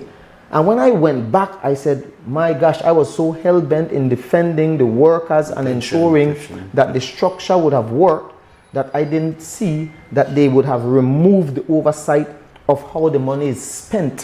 Which is what you're bringing forward now. And that is what Belizeans need to stand up against. Do not allow and do not accept any politician to determine and decide how our money is actually spent. So what can happen now? Because it's about to go to the Senate. What can happen now? Well, we will see if it reaches the Senate in its current form. We will see what Can something still be done to change that? Because I understand after it passes the House, the Senate is next. Yes, the Senate is next. Okay. If it reaches the Senate, because from what I understand, or from what I've been advised, there are ways how they could circumvent it because it can be dubbed or is being dubbed a money bill. And as we know, the Senate can't stop money bills. Now, so the people of Belize will have to stop this. The trade union movement, the NTUCB, the social partners will have to stop this if they go that route to try to ram it down with. Have you consulted the NTUCB, for example? Yes. What are their thoughts on this? I've been consulting the NTUCB, Nuri, from ever since my members in that department raised concern. So they are fully aware of what's happening. Have they made an opinion? Yeah, we have started, well, we have the Senate, NTUCB has a senator, so clearly the NTUCB, the senator is having that conversation. I have shared my concerns with other senators on this matter. As a matter of fact, I would have written to the senators on this matter in the past, outlining what is our position. So I do expect that there will be a robust debate if it reaches the Senate in its current form. I see. But at the end of the day, the power lies with the people, I believe, to stop this kind of empowering nonsense to politicians. And when you say the power of the people, what are you calling us to do? Well, if this becomes law, I would say shut it down. That's what I'm saying. The same thing we would have done with the BTL. We need to evade, we need to take to Belmopan and we need to take to the Sardinican building and let them know this has to change. This is not good for Belize and this is certainly not good for the workers because this does not recognize the tenure of the workers. The Pensions Act, Nuri, the Pensions Act says that where an office is abolished, these officers must be or are to be given the opportunity or shall be retired from the public service as if they were 55 years old because they abolished the office. Now, I spoke with another attorney who is a CEO in another department that has done the same thing, and I'll speak to the Department of Transport. They are trying to use the term redundancy. Redundancy is restructuring. Redundancy is restructuring a department. This is not restructuring. This is repealing an act which establishes a department and passing an act which establishes a new entity. This is the abolishment of an entire department from under the government contract. It has been abolished. It exists no more. The Pensions Act has a provision for that. Pay off these people as if they worked up to the age of 55. And these people would be the most happiest people to go, because I can tell you, more than 50% of them don't want to have anything to do with the current construct of this bill in its form and with the current management, which it will appear is driving this and who may be expecting to lead this. And it's not me saying that, it's the survey that the staff answered said that, and it's the transfer letters that has gone through, it is the resignations that has already taken place, is clearly showing that you have a tax department of employees that are not only anxious about what will happen with them, but who want nothing to do with this. Now you have your brown noses. Your brown noses believe that, well, this is an opportunity to make one, to feel important by holding a high position. But the legislation, which has no protection for employees, remember, if there is no protection for you in this legislation, what happens when Brother Phil becomes the CEO and he starts bringing down the hammer upon you? So right now you feel that because you the bootlick that you safe, but people come and go every 5 years, government go and come every 5 years. So when a rogue one reach there, what you want to call for the public service union, where they tell lie pan, where they try discourage from doing a job and protect your employees. So they know they think then when I say short-sighted, and it's a shame on them. Shame on them. Well, Dean, I thank you very much for coming in. Our time unfortunately is limited here, but I appreciate your coming in, and obviously we have to bring you back and see if we could have you for an entire hour. Yes, I will definitely be back, because we have to break this thing down, and we will have to call on the Belizean people to come on board. We will have to call on everybody, Nuri, to come on board to stop this, and the fight will continue. And I want to reassure the officers, I'll take this opportunity to inform the officers at the Belize Tax Services, please keep on the composure, keep standing strong, stand together, do not be divided. The Public Service Union will continue to advocate in your best interest, and to the management of the BTSD, who are for the majority, the majority that retired public officers, you know, making serious money. Take care of the staff. Take care of the staff. You have to be embarrassed that you have one anxious set of employees, and instead of assisting them, you're pushing through nonsense. So I need to put that out there as well. All right, no, good. We appreciate it. We'll take a break and we'll be back with our second guest. Hello Belize, if you're looking for the perfect home air conditioner, then listen up. First, choose the right tonnage. Correct sizing means perfect cooling and much lower electricity bills. Now, look for efficiency. GREE uses AI-driven performance to optimize cooling and fight high energy costs. Lastly, don't just cool your air, clean it. Demand health-focused air treatment and smart connected features. Get the global leader in smart home comfort. Contact us today to find your perfect GREE AC.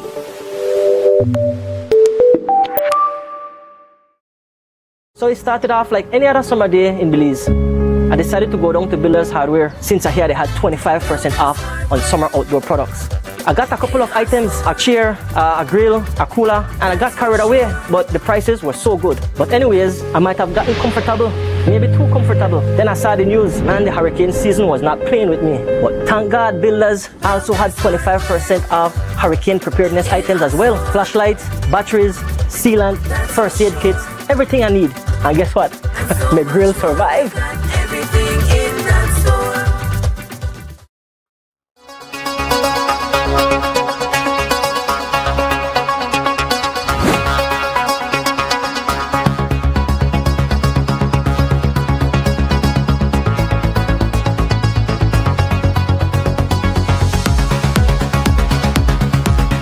MS hit, our survival rate was like 1%, 2%, 5%. I think if we got 10%, we were lucky.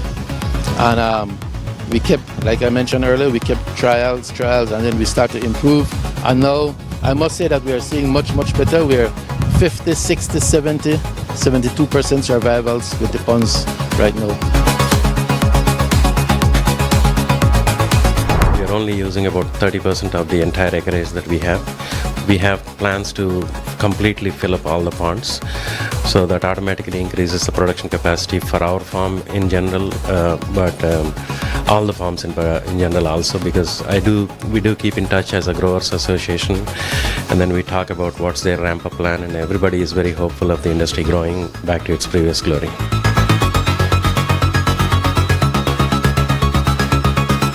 At one point there was 17 shrimp swamps, and over the period 11 closed down. But with Mr. Ravi's interest, I can see that restoration coming every single day. Just around COVID, the production dropped to 1.02 million. And as we progress this year, we expect to reach at least 3 million pounds of shrimps in the country. And I hope that those that are investing in shrimps today will definitely see progress maybe 3 or 4 years from today.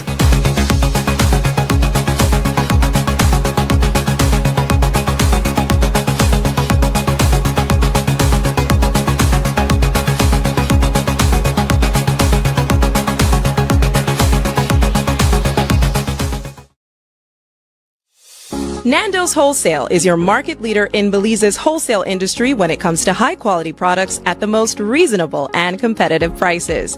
With over 40 years in the wholesale business, Nando's Wholesale embraces the partnership of the hotel industry in Belize by providing world-renowned brands in wines, seasonings, condiments, and cleaners in industrial sizes, as well as small and large kitchen appliances and equipment. Nando's also takes pride in providing one of the quietest and most durable air conditioning systems in Belize with technical support and spare parts. Nando's Wholesale. Professional, reliable, effective, and prompt. Nando's Wholesale always delivers. Visit us at www.nandos.bz or send an email to nandos@nandos.bz. Or, even better yet, give us a call today at 222-500 or 280-8080 to speak to one of our sales representatives today. It was rainy, muddy, playing in a whole heap of mud. We actually started working out of an apartment with about 6 of us. It was only 9 of us. About 15 of us, not sure where we were heading. I came from Cancun, Mexico for an interview and I didn't go back. First time working a big girl job. And if you didn't know, you had to figure it out. I didn't know anything about plumbing, so I had to study YouTube. We won the bid. I definitely have to ask your boss to give you a raise. I plan on retiring here. 8:39 in the night, I'm still picking up the phone and each layer matters, guys. I want to see or hear people say that Design Depot is a family. Design Depot to me is like a family. And we all combine to make this one beautiful Sunday dinner. I don't know who might be the salad, but 1, 2, 3. Never stop.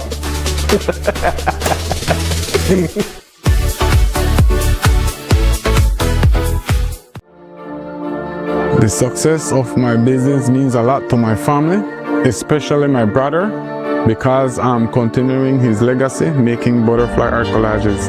It was very hard for me to receive payments. I had to go directly to meet the person I'm purchasing from and who I'm selling to receive payment. Because I opened my business account with Atlantic Bank, now I can make and receive payments online, and this has made my job much easier. Atlantic Bank, building the future together.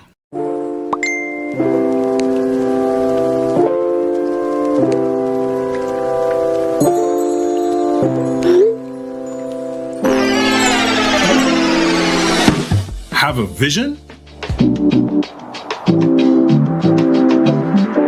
We've got what you need.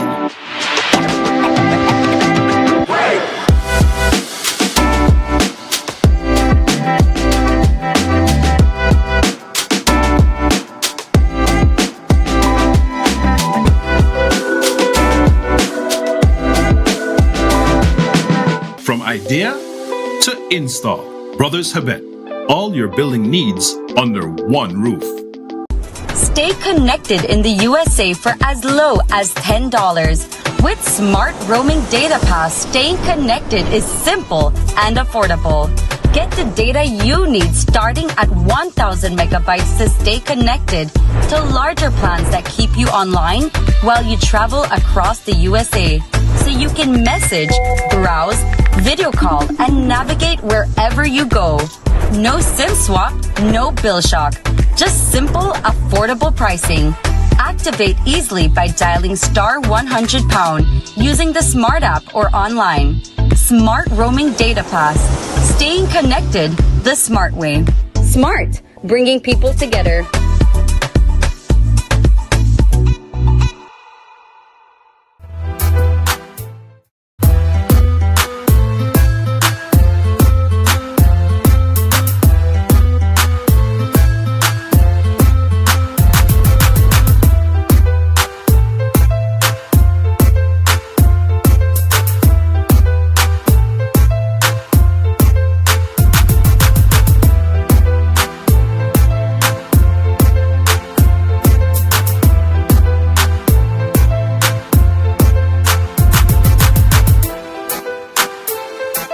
This is WUB Wake Up Belize Morning Vibes, and we thank Mr. Dean Flowers for his presence this morning as the president of the PSU, trying to understand really what is the argument of the PSU in regards to the setting up of the SARA, the semi-autonomous body that will now become the main controllers of our tax money. And we appreciate him coming in and giving the explanation he did. We realize that we need more time in unpacking this. So inshallah, hopefully we will invite him to come back a second time. There's much more to discuss on that particular topic. But now we're switching to another topic of importance to many. We've invited the Imam of the Muslim community, Imam Kaleem El Amin, to be our guest this morning to discuss a topic that we discuss in the streets, but we very rarely bring it up. And when it is brought up publicly, it seems as though it's always on this show that we are courageous enough to broach the subject. Many people don't want to discuss this publicly, but it is a reality. So let me start by welcoming you, my brother. Yes, sir. Appreciate your time. No problem. Appreciate your time. Yes, wow. I wanna break this thing down to what we may call unofficial polygamy. Polygamy means the idea of a man with more than one wife. Polygyny is the proper term, but polygamy is what most people know it as.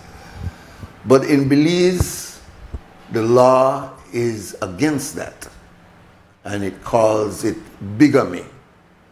That when a man is married to more than one woman, and it is called married, then he can be charged and taken to court and charged with a crime called bigamy. However, when you look at the society and the culture, you find several ways in which men and women relate. We have the standard marriage of a man and wife. Then we have a man who is married but have other women.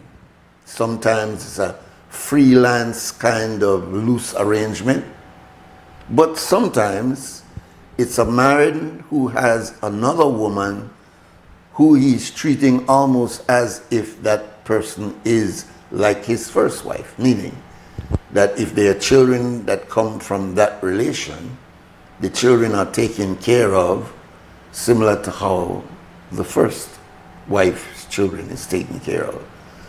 There are some relationships where, and this happened usually in the old days that we would see this, then we see some relationship where a man just have many women all over the place.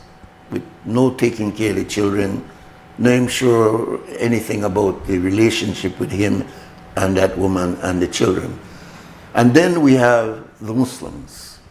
The Muslims who are under some strict rules by which they will get involved with a second woman who they don't consider just the woman, but they call her a wife.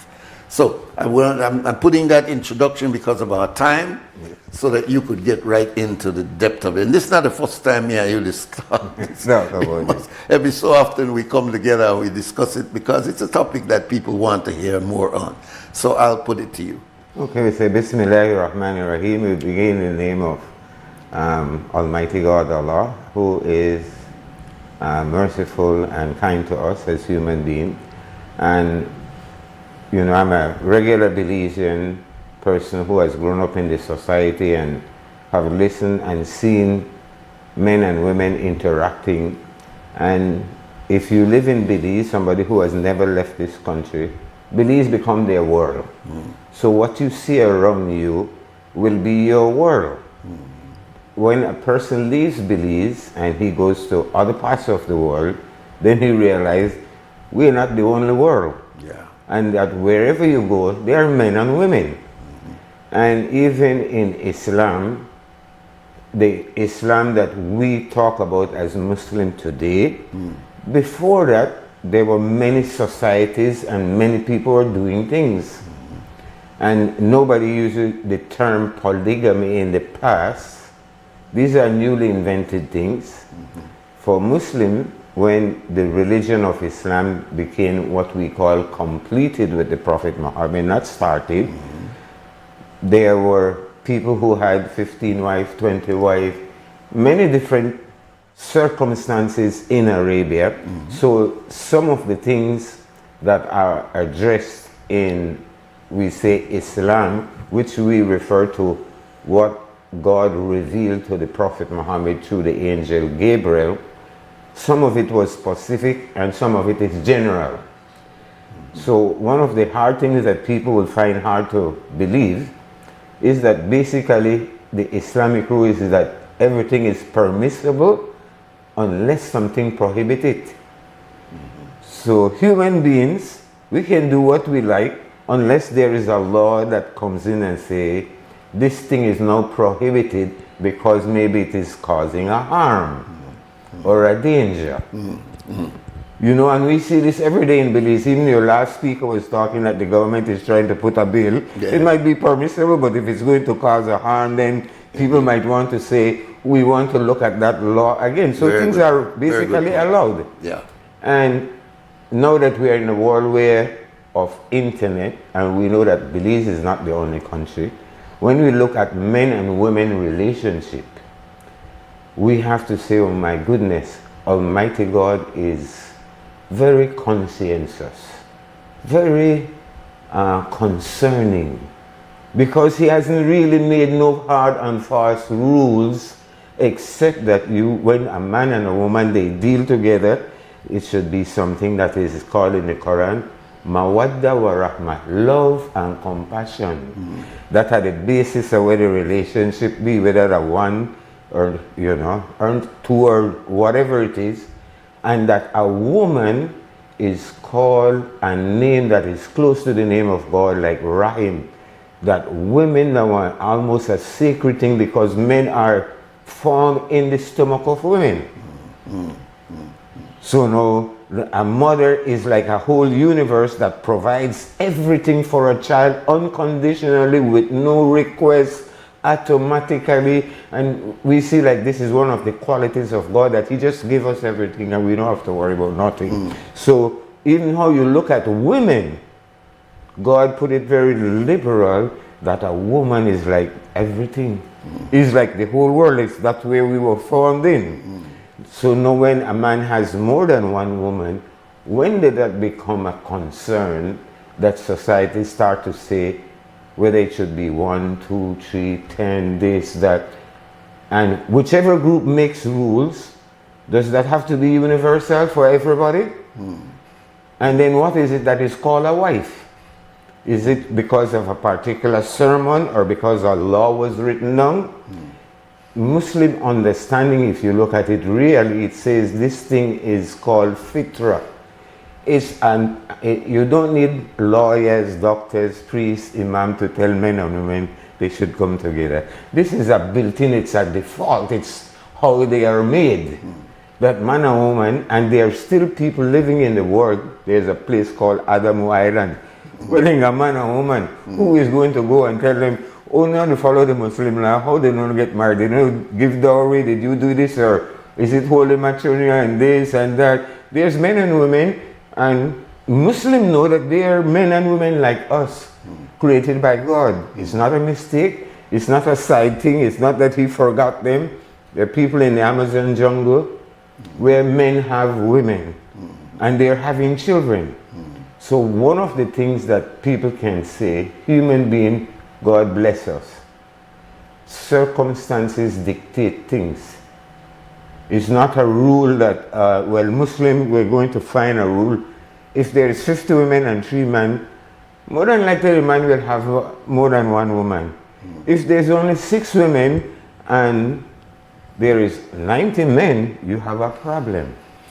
Well, if you look in the history of Belize, for example, there was a time when in our enslavement period, we were not even allowed to contract what you call legal marriage. The church did not recognize us. In fact, in St. John's Church, it took a very, very long time that the enslaved persons were allowed to have a recognized marriage, but that didn't stop man and woman from being together. Yes. And so you would know Mr. Flowers have children over here, children over here, and children over here, and he named all of them Flowers. So he never gone wrong and just lay here, lay here, and lay here. No, everywhere he laid and a child came, that child was called Flowers. I remember my grandaunt used to tell me about the old time Mr. Flowers, who had like several children on the north side and several children on the south side, but they all named Flowers. Yeah. They may not have come together immediately, but they all wore the name Flowers. So I'm asking you that in the context that we don't necessarily do that today. We're not that honorable today. A lot of time, man would lay with a woman and then question whether or not the child is even his, and have the woman be looking like a fool because she allowed her body with this man, and this man doesn't even want to own up to the responsibility that he has. So I'm saying that we inherit that, we find that. Yes. But we look today and we find that there are certain people who would look at a man who has more than 1 woman, and I mean in the right way, honorable way, and say, oh, you're lustful and you're adulterous and you do the wrong thing, and etc., etc. So from that historical pattern that you have given just now, how would you relate that to modern day Belize and the principles that you're introducing here, that there is such a thing as a structured legal marriage when it comes to Islam? Okay, so as I said earlier, there's things that anyone can say. I don't need to listen to the Imam of Belize. I can just go on the internet and find out things that are classical definition of polygamy and how you do it and what is allowed in Islam. But I want to talk outside of that. I mean, as you brought in a topic that is unique to Belizean and the West, that people who were stolen from Africa, it was not a slave trade because there wasn't a two-way buying. They were captured and brought over here. The majority of people that survived were men, because it was an arduous task to take somebody 500 miles from somewhere in Africa, march them to the sea, cross them over. They brought some women, but a lot of women died. The men, they were stronger, so more men, slaves were brought over. So in some cases in Belize, Jamaica, Barbados, United States, you had a few black women, a lot of black men, But because we weren't even considered people, we were just breeding stock. And they just used to make the man name breed picnic, and they never even can give them no last name because they were only not real human anyway to give surname and title and get the name of the master, no matter who the real dad was. So we have some unique situation. Now what we now have in Belize that comes out of that is a unique situation, but it's not the whole world. So I can say from my perspective, Belize has ended up becoming, and the Western world, more polygamous than Muslims in the sense that the availability of women in the Western world is high. They are there. It's not about who is good and who is bad, and this woman wants to take away somebody's man or another man wants some. The thing is, women are around and are available. So we have to forget the things of, you know, where somebody wants to say, is it morally correct? You know, if the moral thing is to eat dates, but there is no dates, you'll eat mango. So circumstances also create culture. It's not a static thing. So in Belize and in the Western world, there's a lot of women. And don't they have a right to want a companion, some shape, form, or the other? All right, we're going to stop here. We're going to open the phone lines. When we come back, we'll take our next break. I want to go into, well, then what rights do women have in a situation? Because you're mentioning men, but what is the right of the woman and how should she be treated in a just way to avoid the way we see some of our women today being misused constantly? Man, they use them, maybe because they realize that I could drop this one and take one next one. And so for that reason, a lot of women would not enter a relationship where there is another wife because you don't want to get misused. So we're going to go back to that. When we come back, we will open the phone lines likewise in this latter part of our program today. Stay tuned. I'm a licensed electrician for 15 years. Safety is always an electrician number one priority. I shop at Benny's. Benny's give me high quality, durable material.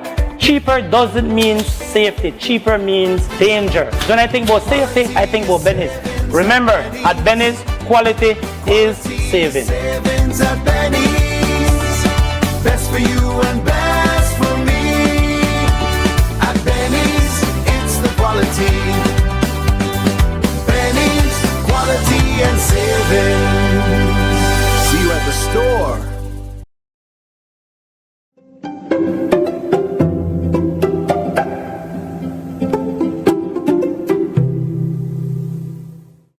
With the launch of this website, the magistracy reaffirms its commitment to making justice more accessible, transparent, and something that looks very familiar to everyone who comes before the court. For a person facing criminal proceedings, the website provides information on how the criminal process works, how to apply for bail, and how to appeal a decision. For someone who needs to access the family court, information about the services provided, together with the relevant forms and guidance, can now be found in one accessible location. Similarly, information on how civil claims are brought in the magistrate court is available on the website. These may seem like simple things, but they are not insignificant. For the ordinary citizen, knowing where to go, what form to complete, what procedure to follow, and what to expect can make the difference between feeling completely lost in the justice system and feeling empowered to navigate it.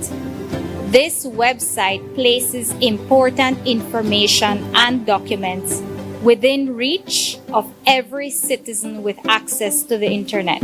And our goal is really to build public confidence. The launch is supposed to, stimulate that so that the public can go online, click the link, play around with the website, get familiar with it. Also, we would definitely want the Bar Association and other key stakeholders, the lawyers, to promote the use of this website, and also the court staff. We are often the face of justice that the ordinary Belizean is more likely to meet. That is not a burden we resent. It is a responsibility that we embrace. If we are, for so many, the only door into the justice system, then we owe it to them to make that door easier to open.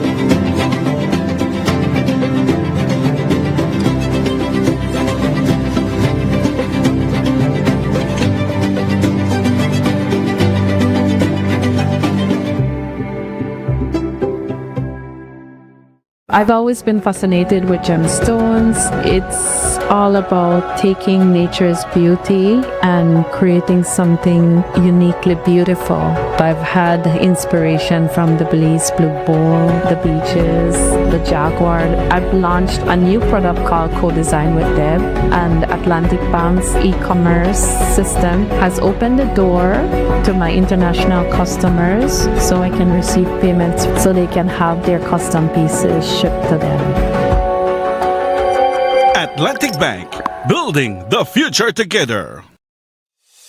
Nando's Wholesale is your market leader in Belize's wholesale industry when it comes to high-quality products at the most reasonable and competitive prices. With over 40 years in the wholesale business, Nando's Wholesale embraces the partnership of the hotel industry in Belize by providing world-renowned brands in wines, seasonings, condiments, and cleaners in industrial sizes, as well as small and large kitchen appliances and equipment. Nando's also takes pride in providing one of the quietest and most durable air conditioning systems in Belize with technical support and spare parts. Nando's Wholesale. Professional, reliable, effective, and prompt. Nando's Wholesale always delivers. Visit us at www.nandos.bz or send an email to nandos@nandos.bz. Or, even better yet, give us a call today at 222-500 or 280-8080 to speak to one of our sales representatives today. So it started off like any other summer day in Belize. I decided to go down to Builders Hardware since I hear they had 25% off on summer outdoor products. I got a couple of items, a chair, a grill, a cooler, and I got carried away, but the prices were so good. But anyways, I might have gotten comfortable, maybe too comfortable. Then I saw the news, man, the hurricane season was not playing with me. But thank God, Builders also had 25% off hurricane preparedness items as well. Flashlights, batteries, sealant, first aid kits, everything I need. And guess what? My grill survived.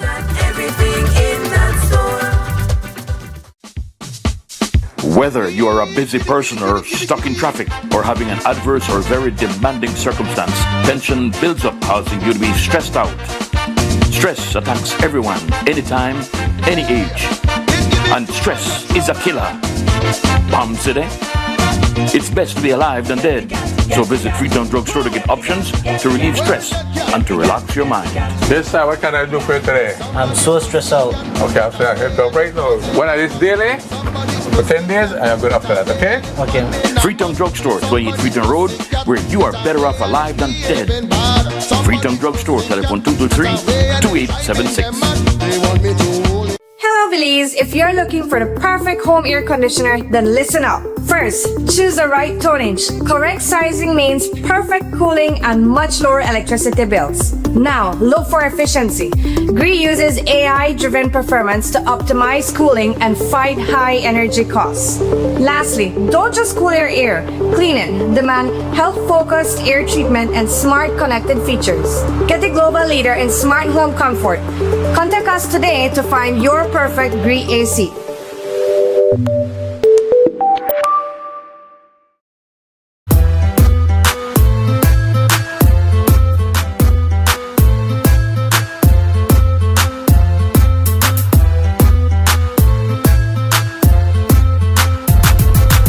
Welcome back. This is WUB Wake Up Belize Morning Vibes. Our guest is Imam Khalim El Amin from the Muslim community, and we're discussing a kind of a dicey subject. If you want to join us, our number is 280-5848, 280-5848. We already had a call during the break, and I've asked the caller to call back. But again, I say that what is it that would distinguish this difference by you all who practice polygamy as Muslim? Is a woman better off, or is it basically the same?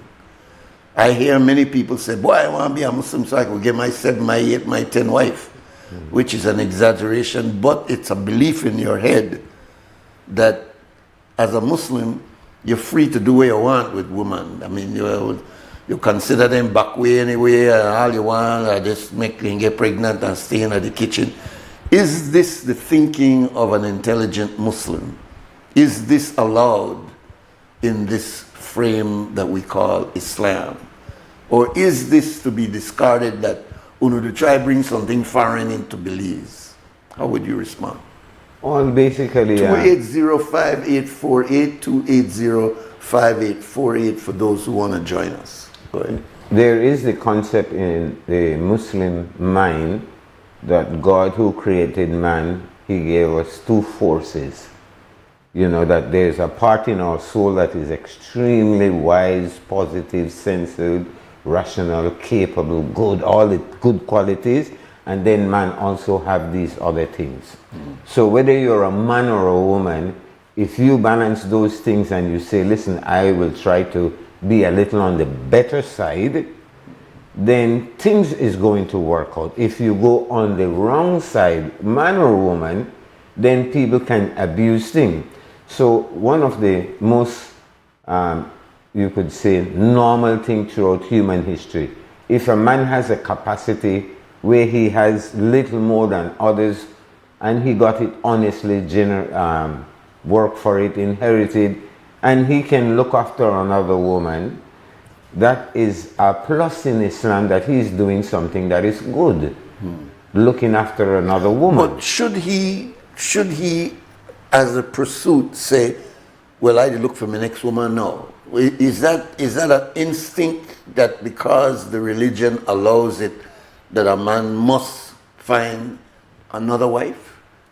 Well, this is what I said earlier, that there is not a compulsion that a Muslim must have more than one wife. All right, okay.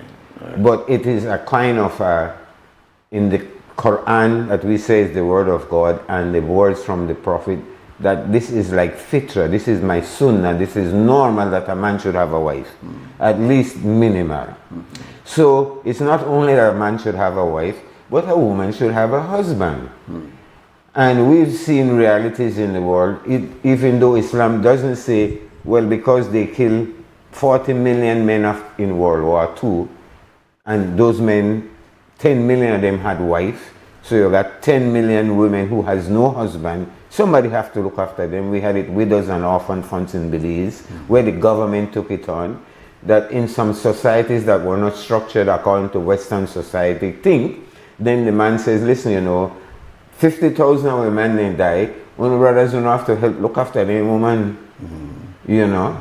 It's not because of their death that make women attractive to men, but then people said that looked like a solution, that men, they are minority in numbers because of disaster, war, some type of thing, and the women are there, so men should look after them. What about in Belize, where the last statistic said that men and women are pretty much on an equal par? Men and women are pretty much on an equal par in many countries, or in some countries there is more men. But when you look at society, you will find that masculinity doesn't always mean man. Right? You can have the same there's a lot of men in Belize. Maybe he can be a Muslim, and if he asks me, I want to marry your daughter, he says, I have no wife. I might say, you don't look like you're capable to take care of yourself, and then I'm going to give you something that you should take very good care of, and if you can't even take care of yourself, then even my daughter might say, I don't want to marry a man who can't even take care of me psychologically, because sometimes people think it's only money. men and women relationship is not just a financial transaction of who has money. It has to be compatibility. So even if a Muslim say, I want to marry 2 women, the 2 of the women can leave him. There is no guarantee that a Muslim has 2 wives and they have to stay, or they're not prisoners. They can leave him and he can end up having no wife. So if he doesn't fulfill his obligation, she can leave? Or if she's not satisfied, or she finds something that she dislikes about him, she can leave him. So this is another concept that some people think, whether you're Christian or Muslim, you get married and the wife wants to go, what you can do? You can be wifeless. You know, so there's not a rule that people are chained and you become a Muslim wife and no, you can't do and you're helpless. In this world, we know that people can make choices, but it would be hard pressed for a woman if she has a man. He's intelligent, he's providing, he's loving, he's caring, he's doing all of these things, and he has another woman and he's not abusing her, and she doesn't, and she loves him too. Why would she want to leave? You see? Because most times people... What about shame? Because that would be, girl, how you do that? I wouldn't take that. Or what's wrong with you? That kind of thing from her peers, from other women, you know, to make her look shame. What about that factor?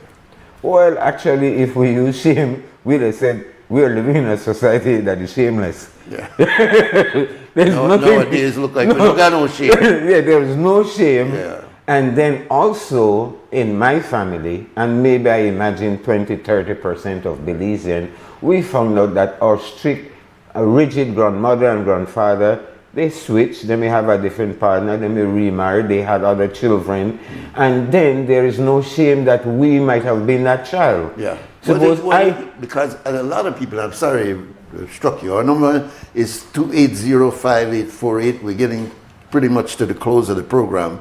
There's also the factor that you find children who come from the same father with different women, which means that you got, what they call it, outside brother, outside sister, you know, half brother, half. We use all kind of language to describe, but basically it's that man with about 5 or 6 different children that come from several women.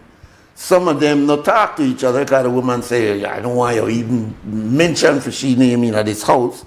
But others recognize and say, well, all of with a Smith or all of with a Jones or all of with a this, regardless to your father having more than one mother to these children.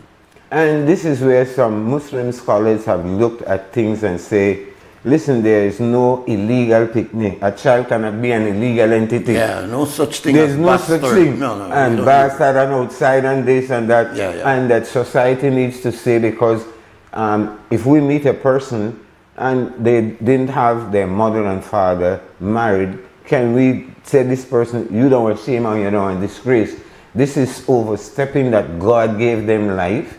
And the Islamic concept is that every child is born 100% equally clean, pure, no fault, no sin. Whether they're married or not married or whatever the circumstance, the child is a faultless creature. So it is us human beings that sometimes put the prejudice to make us feel better. When you talk about sometimes racism, oh, I better than him because, you know, only my half brother. These are illusions. Yeah, a human being is a human being. Indeed. You know, and Belize is, we know you just can't have a free-for-all in any society. So society is smart enough to regulate itself. Now what we are having in Belize is like, there's no regulation, there's no topic, you do whatever you like, and the government of Belize is in a dilemma. What can it do? You know, what kind of legislation? So actually it's not even the government, it's for people to start to think for themselves that what I want to get into and the way that I want to live, I will have to look it out. He doesn't need a religion or something to tell them that, listen, this doesn't make sense, this is not working for me, I'm a woman. I can't just have children with a man and he leaves, children with a man. She might have to say, listen, I have to think this out. Or the same thing, men need to think it out too, that if I'm going to do that, it's going to be problematic for me. Within the Muslim community, do you see a lot of men, particularly young men, coming to you with the idea of, Imam, I want to get my next wife? No, Is that a common thing? And what do you advise them? What do you do with your own due diligence before you advise them about that? Well, we know human beings, even to talk about married and wife and children. We have a Muslim school. I went to school. If somebody bring up the topic, you want to get married and you want to have children, people find that weird, absurd, they repulse. If you talk to a little child, you want to have 2 wives. So human beings shame about this idea anyway. Muslims in our community, they want to get married, but sometimes they feel, Brother Kim, I want to get married. Can I find a good wife? Even one, he has a problem. Sometimes he feels ashamed to bring it up. In household, we don't say, listen, my daughter, you're 18, my son, you're 20, you need to find a woman. Nobody even discussed the thing. So it's not a topic that young men in Belize, Muslim or non-Muslim, start to say, well, I want 3 women or I want to marry or no. It's not brought up because the topic is looked at as something that is bad. What is the Muslim man's responsibility if he marries more than one wife? What is his responsibility?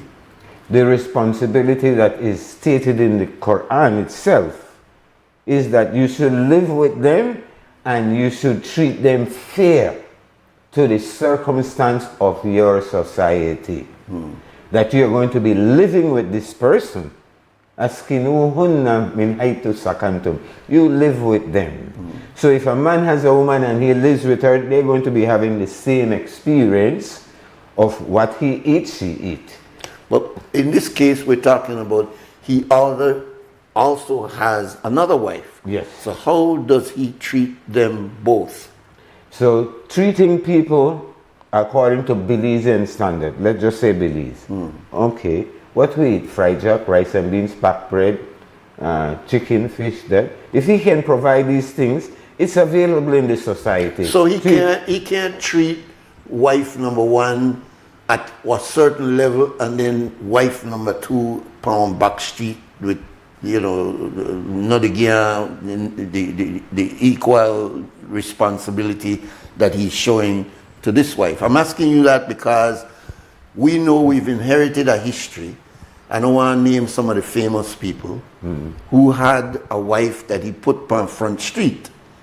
But we know he got picnic, the Yabra, he got picnic, he got picnic, the other place. But those women were not treated with the same level of respect that the first wife was treated. Maybe because he said, well, this one I got a church, and this one I want to speak easy. But he got children, you know. But he leave this one out here where she's not properly dealt with, but he's still the city man. And he still got picnic with that man. But that wife or that woman is not treated with the same respect that the first wife is treated. I'm asking you, does Islam tolerate something like that?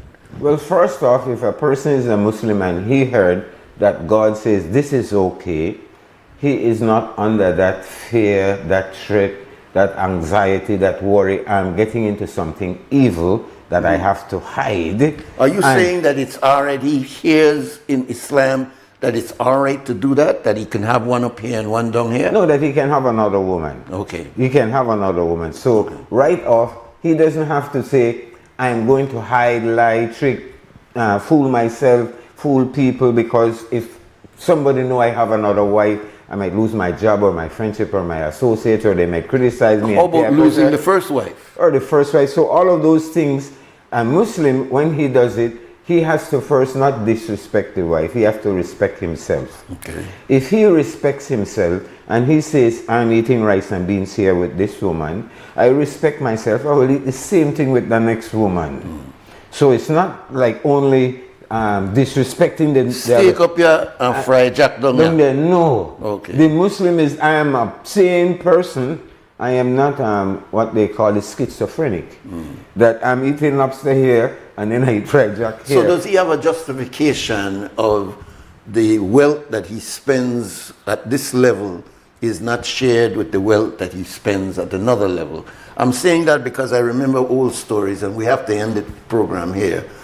There, you used to have man where got their wife to Belize City, but they have to be out district, whether they're police or teacher or whatever.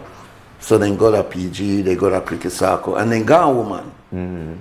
Because they have to be out there for a month before they come in, yeah. And then children come from that. But they hide that because they don't want to lose this woman, and because society, and say, what, he got this, and so and so and so. So I'm asking you, what is the Islamic solution to that very human problem, that human challenge? What does he do? Well, this is where Islam allows it, it's not makes it mandatory. I mean, I've grown up in Belize. My mother and father separated. So if a person has one woman, and the woman can still leave him even though he don't have one other wife. So if a man thinks, I don't want to lose my wife, you could still lose her. So this is even not without one next woman. Even without another woman come into place. As a matter of fact, there's a lot of men in Belize right now, then they're wrong heartbroken. They had one woman who they love so much, and she gone, and now they don't have none. So a man cannot say, well, listen, I'm not going to have another woman because I don't want this wife to go. Women have free will to go too. You know? So there's no compulsion. There's no compulsion. So you can't, this thing that you hear some people say that, why, you know, Muslim, and he only backs up a woman and he beat up a woman, and so. What do you say when you hear those kinds of rules, those kinds of, really it's untrue, but what do you say when you hear it? Well, I'm saying it specifically because somebody called me the other day and was making mention of a particular individual, he says a Muslim, and that person was abusing the woman in public, somewhere over there by hospital, and he said, everybody made a watch out to do this. What do you say to that man? What do you do? Well, I'll tell you a little story. I have a Muslim brother right here in Belize. We are brothers, so Muslim, we love our brother respectively. Okay. One day he was hitting his wife. This is in like the late 80s or 90s. In front of me. Yeah. And I had to grab him and slap him down. Anybody, this is not a Muslim thing. This is like a man, normal fitra, that if you're in any society, and you see a man that beat up a woman, you would want to intervene. This comes naturally. A woman is like your mother, your sister, your daughter. You don't have nothing to do with whether a wife or this or whatever. Human nature is, if you see that they are abusing a woman have one thing in our, why I want to stop you. So this is of course part of the Muslim thinking too, that you can't. So there's no such thing that Muslim men can abuse their women and do what they want with it. All right, good. Imam, I'm sorry, but we do need to get the final comment from you and close off for today. And hopefully, you know, it's a subject that, look, hopefully people were listening to, and maybe it'll bring you back and they'll be more comfortable in calling. Your final words, sir. Well, as I was saying, you know, polygamy in Belize, it's the norm outside of the Muslim community and in the Western world. We hear about Africa that polygamy is allowed, that man have 10, 15 wives. There is a case earlier this year where a woman in Sudan was given a dowry to get married. 50 cows. 50 cows in Belize times 2,000 is $100,000. And this is not a princess. This is an average. They call them Dinka, different kind of cattle people. Wow, if you had to come up with 50 cows to get a second wife, in a society now that, why you gonna give the first wife 50 cows, the next woman say I want 52, I want to be equal. But if the man has 20,000 cows, it looks very easy for him. So circumstances, because of course we are concerned with Belizean and our particular situation. We're not living in Sudan, but human being, we have to sometimes temper our own little locality arrogance and concern, and remember that Islam says we are Bani Adam, we are all children of Adam, and we can't look at them and say, well, something is wrong, we wouldn't do it that way because they have other things, they can do female circumcision, they have tribal issues, they, this, that. They're human beings. And that we are here, and that human beings will continue to survive if they don't make injustice get out of bound. If men take too much advantage of women, society will collapse. And if women take too much advantage of men, society will collapse. This thing has to be a balance. Not that men must be fair, human beings must be fair. Of course, people want to say men they rule the world. You know, say, brother, a man I want to make the last, I want to the best. I tell people, I feel sorry for myself because from the day I was born until today, women they run my life. But people see that you are the man, that you do thing. No, but from I was a child going to school, teachers, high school, this, that. Women are impacting my life and adjusting me, you know, everything that I do. So don't tell me I am the boss. My mother was the one who influences me. My sisters, the teachers at technical college, women in my life influenced me. But they only look to them like, well, are we man to run things? Yes. No, it's only they allow us sometimes. And in make we look good. Make we look good. So we say, we thank God for that, that they don't always try to destroy us. They don't hear the conversations at home. Yes. All right, brother, we have to end the conversation there. I want to thank Brother Larry Guerrero downstairs for helping us with the simulcast. Upstairs we had Mr. Harlan Wagner and of course Mr. Clifton Lewis. I want to thank Mr. Flowers, the president of the PSU, for coming in, and Imam Kaleem El Amin for coming. Very brief conversation this morning, but we hope that you are stimulated by some of the ideas of what is this thing called polygamy and why are these Muslims allowed to have more than one wife, and is it a free-for-all or is it a discipline? And I hope you've been able to understand that there is a very serious discipline behind that allowance. So Belizeans, stand strong and stand firm and do the right thing. And for now, we got on! Stay connected in the USA for as low as $10. With Smart Roaming Data Pass, staying connected is simple and affordable. Get the data you need starting at 1,000 megabytes to stay connected to larger plans that keep you online while you travel across the USA. So you can message, browse, video call, and navigate wherever you go. No SIM swap, no bill shock. Just simple, affordable pricing. Activate easily by dialing *100# using the Smart app or online. Smart Roaming Data Pass. Staying connected the smart way. Smart, bringing people together.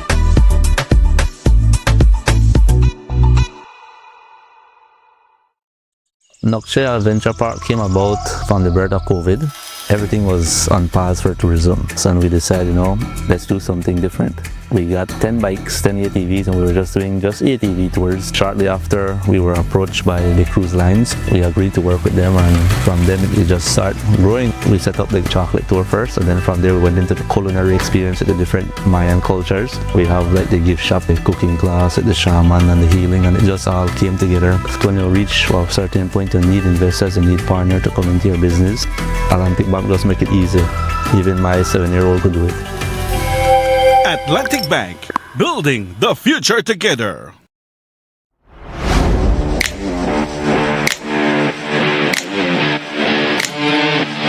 Every great job starts at Brothers Habet. With the best supplies and the right support, including free delivery on site, so you can focus on the job. Brothers Habet, working with contractors since 1983.